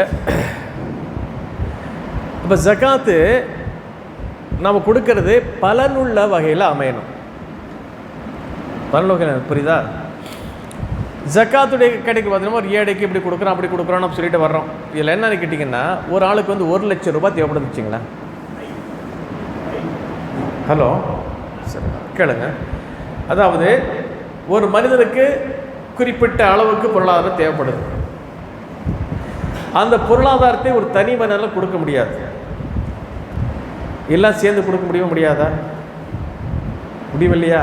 அப்போ எப்போ சாத்தியமாகும்? ஜமாத்தில் கொண்டு போய் அதை ஒப்படைச்சி அந்த ஜமாத் பார்க்கும் யாருக்கு முக்கியத்துவம் கொடுக்கணும், யாருக்கு முதல்ல வந்து சப்போர்ட் பண்ணணும், யாரை முதல்ல காப்பாற்றணும்னா முடிவு பண்ணி என்ன செய்வாங்க கொடுப்பாங்க. இப்போ ஒரு ஆளுக்கு வந்து சாதாரண வச்சுங்களேன், ஒரு டைலர் இருக்கிறாரு வச்சுக்கோங்க. ஒரு டைலர் இருக்கிறாரு, தொழில் தெரியும், அவருக்கு தொழில் தெரியும், ஆனால் அவருக்கு டைலரிங் மிஷின் இல்லை, தையல் மிஷின் இல்லை வச்சுங்களேன். இப்போ நீங்கள் ஒரு 1000 ரூபாய் கொடுப்பீங்க அவருக்கு கொண்டு போயிட்டாக்கா அவர் மிஷின் வாங்க முடியாது. புரிஞ்சுக்கிட்டீங்களா? அவர் என்ன செய்வார், எங்கேயாவது போய் தையல் வேலை செஞ்சு பொழைப்பார், அவர் வறுமையில் தான் இருப்பார், குடும்பத்தில் அந்த அளவுக்கு வருமானம் போதாதுன்னு இருக்கும். நீங்கள் அதே சமயத்தில் அவனுக்கு ஒரு தையல் மிஷின் வாங்கக்கூடிய அளவுக்கு நீங்கள் பொருளாதாரம் கொடுத்தீங்கன்னாக்கா அவன் அடுத்த வருஷம் வரமாட்டான். தொழில் கையில் வந்துச்சு இல்லையா? அவன் முடிஞ்ச 1-2 தர்மம் பண்ணிகிட்டு இருப்பான். புரிஞ்சுக்கிட்டீங்களா? அப்போது நம்ம என்ன செய்யலாம், அடுத்த கட்டத்துக்கு போகலாம். சரி, வேறு யார் தேவை இருக்கா? ஒருத்தரோட என்ன, சிலருக்கு வந்து வியாபாரம் செய்யக்கூடிய டாக்டிக்ஸ் இருக்கும், அந்த நுணுக்கம் தெரியும், தெரியுதா? ஆனால் அவனுக்கு பொருள் இல்லை, இன்வெஸ்ட் பண்ண பொருள் இல்லை, கஷ்டப்படுறான். அவனுக்கு கொடுத்தீங்கன்னாக்கா வியாபாரம் செஞ்சு அவனுக்கு ஏறிடுவான். முடிஞ்சால் அவனை ஜக்காத்துக்கும் கொடுத்துருக்க வாய்ப்பு இருக்குது. புரியுதா? அப்போ என்ன சிஸ்டம் இது எப்போ சாத்தியம்னு கேட்டிங்கன்னாக்கா, ஜக்காத் நிதி எல்லாம் ஒரு இடத்தில் சேகரிக்கப்பட்டால் தான் முடியும். புரிஞ்சுக்கிட்டீங்களா? அது மட்டுமல்ல, இந்த ஜக்காத் கூட்டு முறையில் தரும் பொழுது இதில் ஒரு மூமினுடைய ஒரு தன்மானம் பாதுகாக்கப்படுது. எப்படின்னு கேட்டிங்கன்னா, இப்போ என்னுடைய குடும்பத்தில் நான் ஒரு ஜக்காத் கூட தனிப்பட்ட தரேன்னு வச்சுங்களேன், நான் ஒரு தவறு செய்யும்போது அவன் என்னை கண்டிக்க சுட்டி காட்ட தயங்குவான். நீ எப்படி நான் ஜக்காத் வாங்குறேன், ஜக்காத் கொடுக்குறேன், நீ யார் என்கிட்ட ஜக்காத் அனுப்பிக்கிறது இப்படி சொல்லுவேன் நான். முடியும், தெரியுதா உங்களுக்கு? அவன் என்ன செய்வான், யோசனை, ஜக்காத் வாங்க கூட யோசனை பண்ணுவான், நான் தப்பு செஞ்சாலும் திருத்தனுக்கு யோசனை பண்ணுவான், இருக்கா இல்லையா? அது என்னுடைய ஜக்காத்து இவனுக்கு தான் போகுதுன்னு தெரியும். நீங்கள் ஜமாத்தில் கொண்டு ஒப்படைச்சிட்டிங்கன்னாக்கா யாருடைய ஜக்காத்துன்னு தெரியாது. புரியுதா? அதே சமயத்தில் நான் ஜக்காத் கொடுத்தேன், நானே ஒரு தப்பு செய்யும்போது அவன் கண்டிப்பான், துடிச்சலாம் கண்டிப்பான். புரிஞ்சுக்கிட்டீங்களா? இதெல்லாம் நிறைய விஷயங்கள் அதில் இருக்குது. அதனால் வந்து கூட்டு முறையில் ஜக்காத் கொடுத்தா சிறந்தது. அதன் மூலமாகத்தான் மக்களுக்கு எந்த அளவுக்கு நன்மைகள் சேர முடியுமே தவிர, இப்போ நம்ம ஜக்காத் வச்சுக்கிட்டு ஏற்கனவே கேட்டிருக்காங்கங்க, 10 ரூபா 100 ரூபா இப்படி கொடுக்கு, இது ஜக்காத் இல்லை, இது ஜக்காத்து இல்லை, வேணால் தர்மமாக வச்சுட்டு போங்க, இது ஜக்காத்துடைய கேட்டகரியில் வராது. ஜக்காத்துங்கிறது கணக்கு பார்த்து முறையாக கொடுக்கணும். எனக்கு வந்து ஒரு 2 லட்சம் ரூபாய் இருக்குது, நான் 10 ரூபாய் 20 ரூபா 100 ரூபா கொடுத்தேன்னாக்கா யாருக்கு எந்த பிரயோஜனம் இல்லாமல் போகும். அது மட்டும் இல்லை, அந்த ஜக்காத்து கொடுக்கும்போது கூட என்ன செய்யணும்னாக்கா ஃபேமிலியுடைய மெம்பர்ஸை நீங்கள் என்ன செய்யணும், கருத்தில் எடுத்துக்கணும். அது ஃபித்ராவாக இருந்தாலும் சரிதான். ஃபித்ரா கொடுக்குறீங்களா இல்லையா? கூட்டுப்பொருள் கொடுக்குறீங்களா? ஃபித்ரா கூட்டுப்பொருள் கொடுக்குறீங்க, தொழுகை கூட்டுப்பொருள் தொழுதுக்கிறீங்க, ஜக்காத் மட்டும் ஏன் நீங்கள் வர மாட்டேங்கிறீங்க? ஏதாவது ஒரு அமைப்புக்கு வாங்க, ஒரு கூட்டில் வந்துடுங்க, ஒரு ஜமாத்தை கொடுக்கறது ட்ரை பண்ணுங்க. அது மூலமாக நிறைய பணிகள் செய்யலாம். அது ஜக்காத்துக்கு என்ன சொல்லப்படும் தெரியுமா? இமாம் அறிஞர்கள் மக்கள் ஒரு கருத்து வேறுபாடு. என்ன கருத்து வேறுபாடுனாக்கா, அல்லாஹ் சொன்ன அத்தனை பேருக்கும் என் ஜக்காத்தை பிரித்து கொடுக்கணுமா, அல்லாது ஏதாவது ஒரு கேட்டகரி கொடுக்கலாம் இருக்கா இல்லையா? இப்போ 8 வகையான நபர்கள் வச்சுக்கலாம். ஃபக்கீரு, மிஸ்கின்னு, அதுக்கு செய்யக்கூடியவங்க, அது நிறைய வருதா இல்லையா? அப்போ என்னுடைய ஜக்காத்தை எல்லாருக்கும் பங்கு போட்டு தரணுமா, அல்லது ஒரு ஆளுக்கு மட்டும் தரலாமா என்கிற விஷயத்தில் இமாம் ஷாஃபி ரஹ்மத்துல கருத்து வேறுபாடு இருக்குது. அவன் கருத்து வேறுபாடு சொன்னால் நாம் ஹதீஸை தானே பார்ப்போம். அது குறிப்பிட்ட ஒரு சாரருக்கு தரலாம் என்பதற்கு தெளிவான ஒரு ஹதீஸே இருக்குது. நபிகள் நாயகம் ஸல்லல்லாஹு அலைஹி வஸல்லம் அவர்கள் முஆத் இப்னு ஜபல், சஹீஹுல் புகாரியில் பெறக்கூடிய ஹதீஸு, முஆத் இப்னு கிதாபு தௌஹீதில் வரும், கிதாபு ஜகாத்தில் இந்த ஹதீஸ் வரும். முஆத் இப்னு ஜபல் ரலியல்லாஹு அவர்களை யமன் தேசத்திற்கு கவர்னராக நியமித்து அனுப்புகிறாங்க. புரிஞ்சுக்கிட்டீங்களா? அந்த நாட்டுக்கு ஒரு கவர்னராக அனுப்பி வைக்கிறாங்க. தமிழ்நாட்டு கவர்னர் இல்லை, நல்லா மனசு வச்சுங்க, தெரியுதா? ரசூலுல்லாஹ்வுடைய கவர்னர் அவர் போகிறாரு. அவர் போக ரசூலுல்லாஹ் சொன்னாங்க, அட்வைஸ் பண்ணாங்க, யா முஆத் இன்னக தஅதி கௌமன் மின் அஹ்லில் கிதாப். முஆதே, நீங்கள் போகிறது சாதாரண மக்கள்கிட்ட போல, ஆல்ரெடி வேதம் வழங்கப்பட்ட மக்கள் அவங்க. யார்? யூதர்கள், கிறிஸ்துவர்கள். அவங்க ஏற்கனவே தௌராத் இன்ஜீல் இருக்கு, விவரம் தெரிஞ்சவன், விஷயம் தெரிஞ்சவன், ரொம்ப கவனமாக இருக்கணும். புரியுதா? ரசூலுல்லாஹ் சொல்லியிருப்பாங்க, இன்னக தஅதி கௌமன் மின் அஹ்லில் கிதாப் ஃபல்யகுன் அவ்வலு மா ததுஉஹும் இலைஹி அன் யுவஹிதுல்லாஹ். இன்னொரு அறிவிப்பில் ஐ யஷ்ஹது அல்லா இலாஹ இல்லல்லாஹ் வ அன்ன முஹம்மது ரசூலுல்லாஹ். சற்று அறிவிப்பில் வித்தியாசம், வார்த்தை வித்தியாசம் வரும். ஆனால் ரெண்டுமே சஹீஹான ஹதீஸ் தான், ஒரே தான். அப்போது முதல்ல ஆழ்க்கிறது அல்லாஹின் பக்கம், தௌஹீதின் பக்கம் கூப்பிடுங்க. ஃபைன்ஹும் அதாஉ லிதாலிக, அவர்கள் அந்த ஏகத்துவத்தை ஏற்றுக்கொண்டால் அப்புறம் என்ன செய்யுங்க? அவங்களுக்கு சொல்லுங்க, இன்னல்லாஹ் ஹஃப்தத அலைஹிம் ஹம்ஸ ஸலவாத்தின் ஃபில் யௌமி வல் லைலா. நாள் ஒன்றிற்கு 5 வேளை தொழுகை அல்லாஹ் உங்களுக்கு மீது கடமையாக்கியிருக்கான்னு அவங்க மக்களை சொல்லுங்க. முதல்ல அக்கீதாவை சொல்லிக் கொடுங்க, ரெண்டாவது தொழுகை சொல்லுங்க. அதையும் அவர்கள் ஏற்றுக்கொண்டால் நீங்கள் என்ன செய்யுங்க? அல்லாஹ் உங்களுடைய பொருளாதாரத்தில், செல்வத்தில் ஜக்காத்தை கடமையாக்கியிருக்கான்னு சொல்லுங்க. ஜக்காத்தை கிராஜுவலாக 1 by 1 முதல்ல கொள்கையை சொல்லுங்க, தொழுகை சொல்லுங்க, அப்புறம் ஜக்காத் சொல்லுங்க. அப்படி அந்த மக்கள் ஜக்காத் கொடுத்தார்கள் நீங்கள் சொல்லுங்க, துஹது மின் அக்னியாயிஹிம் வ துரத்து ஃபீ ஃபுகராயிஹிம். அங்கே இருக்கக்கூடிய செல்வந்தர்களிலிருந்து பெற்று அங்கே இருக்கக்கூடிய ஏழைகளுக்கு வழங்கப்படும். இதில் இன்னொரு விஷயம் கவனிக்கணும், ஜக்காத்துடைய நிதி வெளியூர்களுக்கு போகலாமா, போகக்கூடாது. அந்த ஹதீஸ் என்ன இருக்கு? அங்கே இருக்கக்கூடிய செல்வந்தர்கள் பெற்று அங்கே இருக்கக்கூடிய ஏழைகள் தான் முதல்ல கவனிக்கணும். அங்கே ஏழைகள் இல்லை, ஓரளவுக்கு சமாளிச்சிட்டாங்கன்னாக்கா மற்ற இடத்துல அந்த அப்போ தான் ஜக்காத் நீங்கள் என்ன செய்யணும்? வெளியே போகணும். புரியுதா உங்களுக்கு? பல்வேறு விஷயங்கள் இருக்குது. அந்த ஹதீஸை வச்சு பல்வேறு விஷயங்களை அறிஞர் பெருமக்கள் கொண்டு வருவாங்க. அப்போ ஒரு குறிப்பிட்ட சாராருக்கு அங்கே சொல்லப்பட்டிருக்கு, ஃபுகரான்னு வந்திருக்கு, ஃபகீர்களுக்கு வழங்கப்படும். அந்த 7 கேட்டகரி ரசூலுல்லாஹ் சொல்லலை, யாருக்கு கொடுக்கப்படும்? அங்கே இருக்கக்கூடிய ஃபகீர்களுக்கு தரப்படன்ட்டாங்க. அப்போ ஒரு கேட்டகரி தரலாம், புரிஞ்சுக்கிட்டீங்களா இல்லையா? இந்த ஹதீஸை வச்சு தான் நம்ம சொல்கிறோம், குறிப்பிட்ட ஒரு நபருக்கு, குறிப்பிட்ட ஒரு கேட்டகரிக்கு நம்ம என்ன செய்யலாம்? ஜக்காத்துடைய முழு தொகையும் தரலாம். தருவதற்கான ஆதாரம் ஹதீஸில் நபிகள் சொன்ன தெளிவாக வழக்கியிருக்கிறாங்க. அப்போ இந்த ஜக்காத்தில் 10, 20, 100 சொல்லி விட்டுடுங்க. சரிதா? தாராளமாக நீங்கள் என்ன செய்யுங்க? அந்த ஜக்காத்தை மக்களுக்கு கொடுக்கறதுக்கு நீங்கள் ஏற்பாடு பண்ணுங்க. ஆனால் கரெக்டாக நீங்கள் கணக்கு பார்த்து கொடுக்கணும். அந்த கணக்கு பார்த்து கொடுக்குறது தான் மெயினாக இருக்குது. கூடுதலாக கொடுத்துடலாமே தவிர குறைச்சி கொடுத்துடாதீங்க.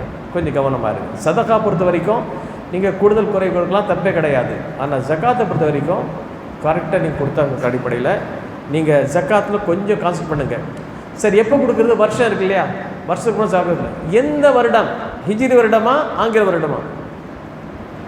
என்னடா இது புது குடும்பம்னு ஹிஜ்ரி வருடத்தை கணக்கு பண்ணி தான் நீங்கள் கொடுக்கணும். ஆக்சுவலி சரிதா? இன்னும் சொல்லப்போனால் ஹிஜ்ரி வருடத்தை கொடுக்கும்போதே உங்களுக்கு தெரியும், ஆங்கில வருடம் பொறுத்த வரைக்கும் 30, 31, 30, 31 இவர் தான். அப்போ 1, 28 வரும். அப்படி தானே? நாட்கள் கூடும். 365 நாட்கள் வரும். இதில் 360 தான் வரும்.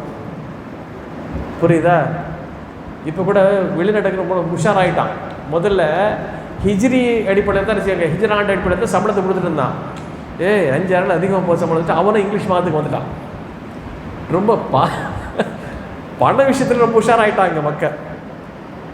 அப்போ நல்லா புரிஞ்சுக்கிடுங்க, நாம் கணக்கிட வேண்டியது ஹிஜ்ரி ஆண்டத்தை. ரசூலுல்லாஹ் ஹிஜ்ரி ஆண்டு தான் கணக்கு பண்ணி சொன்னாங்க.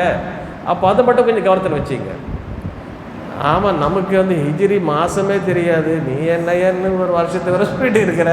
நீங்கள் மொஹர்ரம், சஃபர், ரபியுல் சொன்னால் அது எல்லாம் நமக்கு தெரியாது. ஜனவரி, பிப்ரவரி, மார்ச், ஏப்ரல் சொல்லுங்கள், அது ஒன்று சொல்லிட்டு போகிற நிலைமை தான் நம்ம இருந்துட்டு இருக்கிறோம். உண்மை அதுதானங்க. இப்போ திடீர்னு ஒரு ஆளுக்கு எழுத சொல்லுங்கள் ஹிஜ்ரியுடைய மாதம் சொல்லுங்கன்னாக்கா ஒன்று தெரியும், ரம்தான் நல்லா தெரியும், ஹஜ்ஜி மாதமும் நல்லா தெரியும், இடையுள்ள மாதங்கள்லாம் நமக்கு சரியாக தெரியாது. இந்த நிலைமை தான் இருக்குது. நம்முடைய ஹிஜ்ரி மாதங்களை, இந்த இஸ்லாமிய மாதங்களை நாம் அதுக்கு முக்கியத்துவம் யாரும் முக்கியம் தருவோம் சொல்லுங்க பார்ப்போம். அவன் மாதங்களுக்கு நாம் முக்கியம் தர்றோம், நம்ம மாதங்களுக்கு நாம் முக்கியம் தரணும். எங்கே நான் முக்கியம் தரோம் தெரியுமா? எங்கள் ஊர் பழக்கம், உங்கள் ஊரில் எப்படின்னு தெரியல. எங்கள் ஊரில் திருமண பத்திரிக்கை அடிக்கும்போது ஹிஜ்ரி, அப்போ தான் ஹிஜ்ரி ஆண்டு தெரியும், அப்போ தான் இஸ்லாமிய மாதம் என்னன்னு தெரியும். அதுக்கு தோதுவாக ஈசைவி ஆண்டு போடுவாங்க. சரி தானே? உங்கள் ஊரில் எப்படி? உங்கள் ஊர் பத்திரிக்கை நான் பார்க்கல, எனக்கு தெரியல. இப்படி தானே போடுறாங்க. அப்போ மட்டும்தான் அது ஹிஜ்ரி ஞாபகம். ஜகாத் கொடுக்கலாம் வராது உங்களுக்கு. நம்ம மாதம் நாம் தான் என்ன செய்யணும். அல்லாஹ் குர்ஆன் சொல்லி காட்டுறான், இன்ன இத்தத ஷுஹூரி இந்த அல்லாஹி 12 ஷஹரன் ஃபீ கிதாபில்லாஹி யௌம ஹலகஸ் ஸமாவாத்தி வல் அர்த் மின்ஹா அர்பஅத்துன் ஹுரும். அல்லாஹ் என்றைக்கு வானங்களை பூமியை படைத்தானோ அன்றைய மாதங்கள் எத்தனை? 12 இருக்கா இல்லையா? அந்த 12 மாதங்கள் என்ன? முஹர்ரம், சஃபர் தான். ஜனவரி, பிப்ரவரி இல்லை. இந்த ஜனவரி, பிப்ரவரியில் என்ன இருக்குன்னாக்கா ஒவ்வொரு அரசருடைய பேரில் நியமிக்கப்பட்டது. ஆகஸ்டிலேருந்து ஆகஸ்ட் வந்துச்சு தெரியுதா? கடைசியில் 28, 30 இதுலேருந்து கடன் வாங்கி அதில் ஜூலை, ஆகஸ்ட், 30 வருதா? அப்படி தானே? ரசூலுல்லாஹ் சொன்னாங்க, அஷ்ஷஹ்ரு ஹாகதா, அஷ்ஷஹ்ரு ஹாகதா, அஷ்ஷஹ்ரு ஹாகதா, வகால மரத்தன் அஷ்ஷஹ்ரு ஹாகதா, அஷ்ஷஹ்ரு ஹாகதா, அஷ்ஷஹ்ரு ஹாகதாங்கிறாங்க. தெரியுதா? முதல் தடவை சொல்லும்போது 10, 20, 30, ரெண்டாவது சொல்லும்போது 10, 20 ஓரளவுக்கு இப்படிங்கிறாங்க, 29. அப்போ 29 இருக்கும், 30 தாண்டி போகிறதுக்கு வாய்ப்பே கிடையாது. அப்போ என்ன செய்யணும்? நம்ம ஹிஜ்ரி ஆண்டு கணக்கு வச்சுப்போம் இன்ஷா அல்லாஹ். இன்னிலேருந்து முஹர்ரம், சஃபர் படிச்சுப்போம். சரி தானே? இது ஹிஜ்ரி ஆண்டு கணக்கு படிப்போம். இது எத்தனை ஹிஜ்ரி ஆண்டுன்னு சொல்லுங்க பார்ப்போம். 1900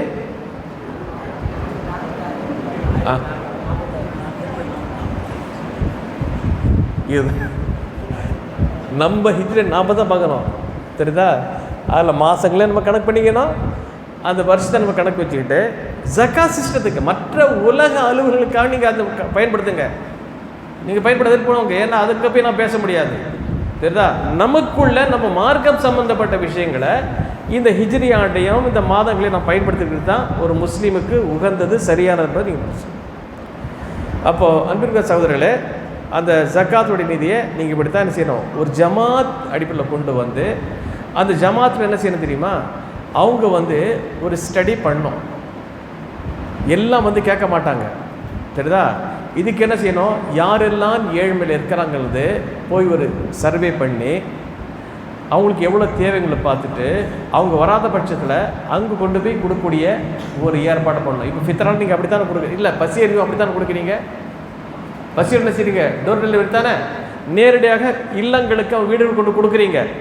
அதில் வந்து அவங்க நிற்க வேண்டிய அவசியம், ஏன்னா வயசானவங்க இருக்காங்க, தூக்கிட்டு போக முடியாது, அவ்வளோ தூரம் பயணித்து வரணும், எல்லாம் சிரமங்கள் இருக்கா இல்லையா?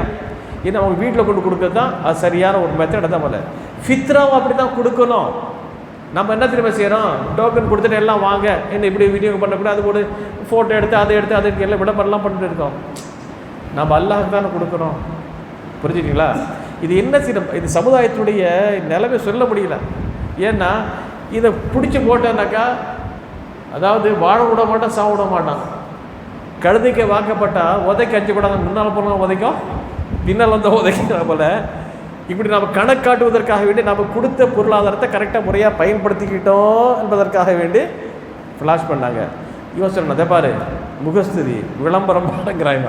என்ன தான் செய்யணும்? நான் சொல்லு, நான் போடாவட்டா இவன் பொருளாதார மோசடி பண்ணிட்டா, இப்படி கூட சட்டு மோத்துட்டேன், என்ன தான் செய்யணும்? நான் என்ன தான் செய்யணும்? அப்போ ஒரே வழி தான் என்ன இருக்குது? என்னுடைய உள்ளத்தை அல்லாஹ் அறியக்கூடிய விளம்பரத்தை செஞ்சேன்னா அல்ல கணக்கு வழக்காடு செஞ்சேன்னா அது அல்லாஹ் அறிவான் இல்லையா? அல்லாஹ் மேலே பாரம் சுமத்திட்டு மக்களுடைய ஒரு அதேனாக்கா இப்படி செஞ்சு இப்படிப்பட்ட ஒரு விஷயத்தை உருவாக்கி இவங்க வந்து பொருளாதாரத்தை வந்து மோசடி பண்ணிட்டாங்க கொடுக்கலன்னு சொன்னாங்கன்னாக்கா மறுபடியும் உதவி செய்யறதுக்கு பொருளாதார கொண்டு வந்து கொடுப்பாங்கடா? கொடுக்க மாட்டாங்க. ஒரு நன்மையான காரியம் தடை பெறும். எனவே இந்த நன்மையான காரியம் சிலர் செய்வாங்க, இது பார்த்தோட சரி நாமளும் கொடுக்கலாம் ஒரு ஆர்வம் தூண்டப்படும். இன் துஃபு சதகாதா வதூதுஹா இன் துபு சதகாதி ஃபனிமாஹியா வைன் துஃபுஹா வதூதுஹா ஃபகர ஃபஹுவ கைருல் லக்கும். அல்லாஹ் குர்ஆன் சொல்லி காட்டுறான், நீங்கள் உங்கள் தான தர்மங்களை வெளிப்படையாக செஞ்சாலும் நல்லது தான், அதை மறைத்து கொடுத்தா இன்னும் நல்லது. ரசூலுல்லாஹ் சொல்லையா, மறுமை நாளில் எந்த நிழலுமே இல்லாத அந்த நேரத்தில் அல்லாஹால 7 வகை நபர்களுக்கு தன்னுடைய அர்ஷுக்கு நிழல் தருவான். அதில் ஒரு ஆள் யாரு? ரஜுலுன் தஸத்தக பியமீனிஹி லா தஅலமு ஷிமாலுஹு. ஒரு அடியான் தன்னுடைய வலது கரத்தினால் சதக்கா செய்கிற தர்மம் கொடுக்குறான், அது இடது கரத்துக்கு தெரியாமல் கொடுக்குறான், அவ்வளோ மறைச்சி கொடுக்குறான். புரிஞ்சுக்கிட்டீங்களா? அப்போது 2 நிலைகளும் இருக்குது. வெளிப்படையாகவும் கொடுக்கலாம், மற்றவர்களுக்கு தூண்டுவதற்காக வேண்டி ஊக்கப்படுத்த கொடுக்கலாம். மறைத்து விஷயம் நீங்களே பார்த்துருப்பீங்களே, சில டொனேஷன் கொடுப்பாங்க, நீங்கள் பேரை போடாதீங்கம்பாங்க. நம்ம சார் அப்துல்லான்னு போட்டுருவோம், அல்லாஹுடைய அடிமை வராங்க, அவர் பேர் நினச்சி அப்துல்லா பேர் நினச்சிப்பார், ஆக்சுவல் அப்துல்லா அல்லாஹுடைய ஒரு அடிமை. இப்படி கொடுக்கூட இருக்கிறாங்க. அல்லாஹ் எண்ணங்களை அறியக்கூடியவன். எனவே நம்முடைய இந்த ஜகாத் நிதியை முறையாக கணக்கிட்டு இந்த ஒரு ஜமாத்தோடு செயல்படும். இப்போ ஜமாத்துன்னு வேணாங்க, முஸ்லீம்களுக்கு ஜமாத்துன்னு வேணும், தெரியுதா?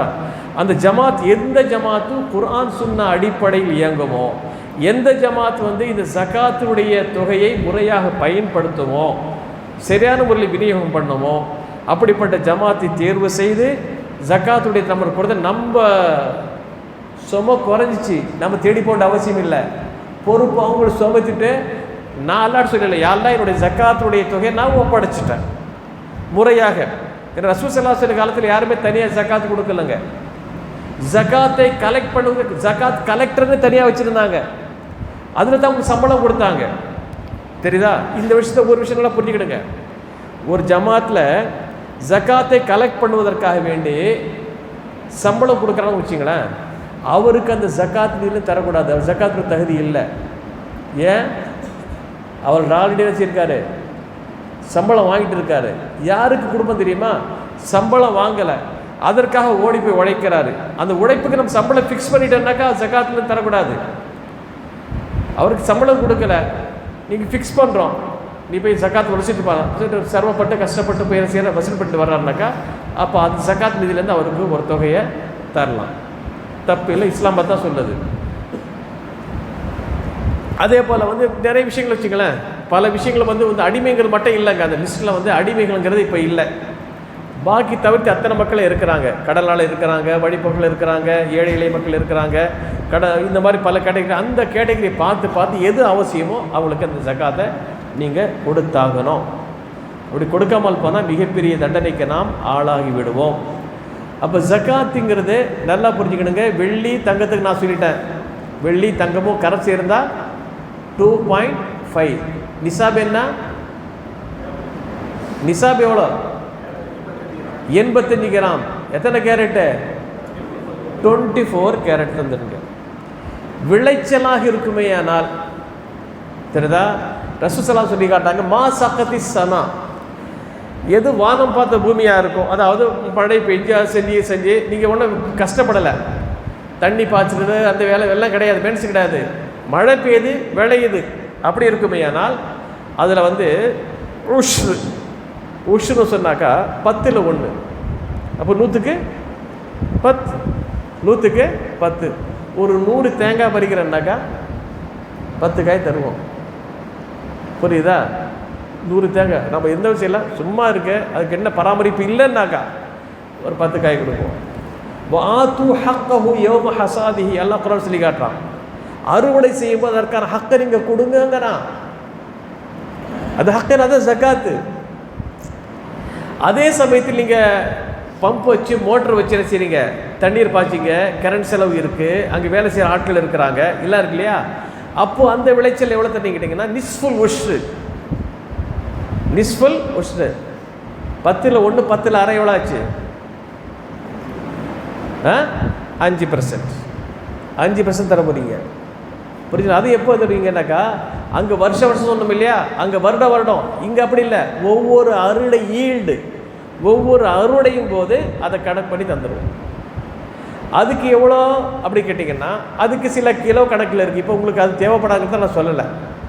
சித்துன சாணன்னு தெரியுதா? அதில் இதில் கிலோ கணக்கில் கிலோகிராமில் எவ்வளோ கன்வெர்ட் பண்ணால் தெரிஞ்சிடும். அது இப்போ உங்களுக்கு தேவைங்கிறத அதை விட்டுறாது. அப்போ அது என்ன, ஒவ்வொரு சமயத்தில் வந்து ஒரு மகசூல் இருக்கும், 2 மகசூல் இருக்கும், இருக்கா இல்லை, நெல் கரும்பு அந்த மாதிரி வரும்பொழுது அது எத்தனை அறுவடைன்னு கணக்கு பண்ணி ஒவ்வொரு அறுவடையும் போதும் அதை நம்ம பார்த்து கொடுப்போம். மிஸ்ஃபுல், அதாவது 5% தர்றதா 10% தர்றதா அதை பார்த்து நம்ம கொடுத்துட்டு போயிட்டு இருக்கோம். இதுக்கு அடுத்ததாக கால்நடைகள் இருக்கு இல்லையா. இப்போ ஆட்டு மந்தை இருக்குது, எத்தனை ஆடுகள் இருந்தால் தரணும், எத்தனை மாடுகள் வச்சா தரணும், எத்தனை ஒட்டகை வச்சா தரணும், கால்நடைகளுக்கான ஒரு விகிதாச்சாரம். அது வருஷத்தில் தான் போகும், அதுவும் வருஷ கணக்கு. அறுவடை மட்டும்தான் இப்படி வரும். சரி, இப்போ சிக்கல் என்ன தெரியுமா, இப்போ வந்து பொருளாதாரமே கொஞ்சம் மாதிரி மாறி போய் நிற்குது. அன்றைய காலத்தில் போல் இல்லை. ரசூல்லா காலத்தில் சக்காத்துன்னு சொல்லிட்டாங்க. இப்போ பிரச்சனை திரும்பி கேட்குறாங்க. இப்போ நான் என்கிட்ட 2-3 பில்டிங் இருக்குது, வீட்டை வாடகை விட்டு இருக்கிறேன். அந்த பில்டிங்குடைய வேலையை வச்சு ஜக்காத்து கொடுக்கணுமா, அல்ல வரக்கூடிய வாடகைக்கு ஜக்காத்து தரணுமா? இருக்கா? என்ன எப்படி கொடுக்கலாம் ஜக்காத்துன்னு சொல்லுங்களேன், எப்படி கொடுக்கலாம்?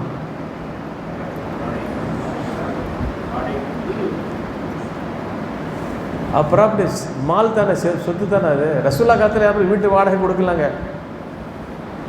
வாடகைலாம் கொடுக்கல. அப்போல்லாம் இடங்களுக்கு மதிப்பு வேல்யூ இல்லாமல் இருந்துச்சு. இது என்ன திருமறை நகரா? திருமறை நகரில் ஆரம்பத்தில் என்ன விலைக்கு நீங்கள் வாங்கிடுவீங்க ஃப்ளாட்டு? இப்போ போய் கேட்டு பாருங்க, யானை விலை குதிரை விலை இருக்கு இல்லையா? இப்படி தானே அந்த காலத்தில் வந்து லேண்டுக்கு வேல்யூ காலத்தில் நிறைய வக்ஃபு பண்ணியிருப்பாங்க, பார்த்துருப்பீங்க. பழைய பள்ளிகளில் பார்த்தீங்கன்னா ஏக்கர் கணக்கில் வக்ஃப் பண்ணியிருப்பாங்க. அது மட்டுமல்ல, அவங்க கன்சியூம் பண்ண குறைவாக இருந்துச்சு. என்ன செய்வாங்க, பெரும்பாலும் வயலில் வாசி இதை வாங்குவாங்க. இப்போ அப்படி இல்லை, எவ்வளோ கொடுத்தாலும் செலவு பண்ணலாம். ஐஃபோன் 1 லட்சங்கிறான், நீங்கள் கோடிக்கணக்கு கொடுத்தாலும் செலவு அங்கே வழி இருக்கா இல்லையா? BMW வாங்குறோம், கார் வாங்குறாங்கிறான் ₹1,00,00,000. அந்த காலத்தில் அவ்வளோ செலவு பண்ணுறதுக்கு வழியே கிடையாது, செலவுக்கான வழி கிடையாது. அப்போ என்ன செஞ்சாங்க, எல்லாம் நிலக்கணும் வாங்கி போட்டு வக்ஃபு அந்த வக்ஃபுல கை வச்சுட்டான். அது ஒரு சிக்கல் வந்து நிற்கிது. புரியுதா? ஏகப்பட்ட இடம். கொஞ்சம் பாருங்க, கிராமப்புறம் பாருங்க, ஏக்கர் கணக்கில் கிடக்குங்க. இன்னைக்கு அதானி அம்பானி வந்து வக்ஃபு என்னத்தை கட்டி தான் பில்டிங்கே கட்டியிருக்கிறான். இன்னைக்கு மெட்ராஸ் யூனிவர்சிட்டி கூட முஸ்லீமுடைய வக்ஃபு சொத்து. இப்படி எங்கேருந்து பரவலாக முஸ்லீம் கடந்தத்தில் இடத்தை வாங்கி போட்டு நல்ல காரியங்கள் கொடுத்துட்டே இருந்துருக்கிறாங்க. இப்போ போய் ஒரு பள்ளிவாசல் கட்டுறதுன்னா இத்தனை சென்ட்டுக்கு அப்படி நிற்க வேண்டியதாக இருக்குது. நீங்கள் பணம் கொடுங்க, ஒரு சென்ட் பக்கத்தில் கூட சேர்த்து இடைக்கிறோம், இதனால வந்து போச்சா இல்லையா? அப்போ அந்த காலத்தில் இப்போ இப்படின்னாக்கா இடங்கள் வாங்கி மால் கட்டுறாங்க, கடை கட்டுறாங்க, இது கட்டுறாங்க, அதுலேயும் வருமானம் வருது. இப்போ எதில் ஜக்காத்து கொடுக்குன்னு குழம்பு போய் இதில் சிலர் வந்து எஃப்டி போட்டிருப்பாங்கல்ல, ஃபிக்ஸட் டெபாசிட்டு தானே, அதுக்கு ஜக்காத்து கொடுக்குமா? அது போக ஒருத்தர் நான் வந்து ஒரு 5 லட்ச ரூபாய் கடை கொடுத்துருக்குறேன், இன்னும் வரல, 2-3 வருஷம் ஆச்சு, ஜகாத்து கொடுக்கணுமா? சொல்லுங்க, என்ன செய்யணும்? எல்லாமே கேள்விகளாக தான் நிற்க போகுது. சரி, ஓகே. எனக்கும் தொண்டை வலிக்குது. 10:30 மணிலேருந்து பேசிகிட்டு இருக்கிறோம், நீங்கள் அழகாக உட்காந்து கேட்டுட்டு இருக்கிறீங்க. சரி, கவனிங்க. ஜக்காத் விஷயத்தை தயவு சகோதரர்களே ரொம்ப கவனமாக இருங்க. ஒரு சபதத்தை எடுங்க, இன்ஷா அல்லாஹ் என்னுடைய பொருளாதாரத்தில் என்னுடைய செலவுகள்லாம் போக தெரியுதா, கடைசியில் இயர் எண்டில் ஹிஜ்ரி சொல்லிட்டேன், அதான் ஹிஜ்ரி சொல்லிட்டேன் தெரியுதா, ஹிஜ்ராண்டி கடைசியில் 85 கிராம் தங்கம் 24 தங்கம் அளவுக்கு என்கிட்ட எஞ்சி இருந்தால், மிஞ்சி இருந்தால், ஆஃப்டர் ஆல் 2.5 அந்த ஜக்காத்தை கூட்டாக செயல்படக்கூடிய ஜமாத்தில் ஒப்படைச்சிங்கன்னாக்கா அவங்க அதை முறையாக பெற்றுக்கொண்டு தேவையுள்ளவர்களுக்கு அந்த ஜக்காத்தை கொடுத்துருவாங்க. ஒரு இஸ்லாமிய கடமையை, தொழுகை எப்படி நம்ம நிலைநாட்டி நம்முடைய கடமையை போக்கி கொண்டோமோ அதே போல் ஜக்காத்தை கொடுத்து மறுமையில் தண்டனையில் தப்பித்து அல்லாஹ் கட்டுப்பட்டவர்கள் ஆகும். இன்ஷா அல்லாஹ். புரிஞ்சுக்கிட்டீங்களா? எனவே அந்த ஜக்காத் விஷயத்தில் கொஞ்சம் கவனம் செலுத்துங்க. இன்ஷா அல்லாஹ். இதுக்கு பிறகு வேண்டுமான வெவ்வேறு விளக்கங்களை அதை கேள்வியில் விட்டுடுவோம். இல்லை அதை கேள்வி விட்டுட்டோம். இல்லை இப்போ இது உரைங்கிறது சாப்டர் க்ளோஸு. இப்போ கேள்விக்கான வாய்ஸை தொடங்கப்படுது. கொஞ்சம் இறக்கப்பட்டு முதல் கேள்வி அதுதான் சரி. அதாவது நாமளே விட்டு நாமளே பாட்டிக்கிற நிலைமையாக இருந்துச்சுன்னா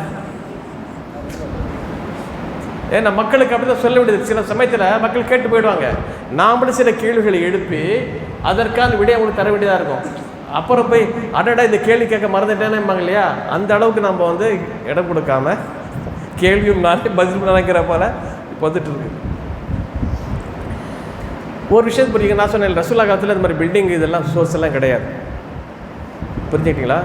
அந்த காலத்தில் எப்படி வாழ்ந்தாங்கன்னாக்கா ரசூலுல்லாஹ் சொல்கிறாங்க, மன் கான லஹு அர்துன் ஃபல்யஸ்ரா. யாருக்காவது ஒரு நிலம் இருந்தால் அதில் அவன் விவசாயம் செய்யட்டும், இல்லையே விவசாயம் செய்யக்கூடிய கொடுத்துட்டோம், வேஸ்ட்டாக போடாது. தெரியுதா? இப்போ அரசாங்கம் என்ன செய்வோம்? உடம்புகளுக்கே நீ இடம் சொந்தம்னு சொல்லிட்டானா இல்லையா? அனுபவம் பார்த்தி அப்படி சொல்லிட்டு அவன் ஒரு விதமாக கொண்டு வர்றான். அது இஸ்லாம் சொல்லலை. உன்கிட்ட சும்மா நல்லா கிடக்கா, ஒன்று நீ பயிரிடு, அல்லது பயிரிடுப்பு கொடுத்தேன்னாக்கா அவன் விளைவிப்பான், மக்களுக்கு போய் என்ன செய்யும், உணவுப் பொருட்கள் கிடைக்கும், நீனும் பயன் பெறுவான், மக்களும் பயன் பெறுவான். இருக்கா இல்லையா? அதனால் இஸ்லாம் பொருளாதார தேக்கத்தை ஒருபோதும் விரும்பலை.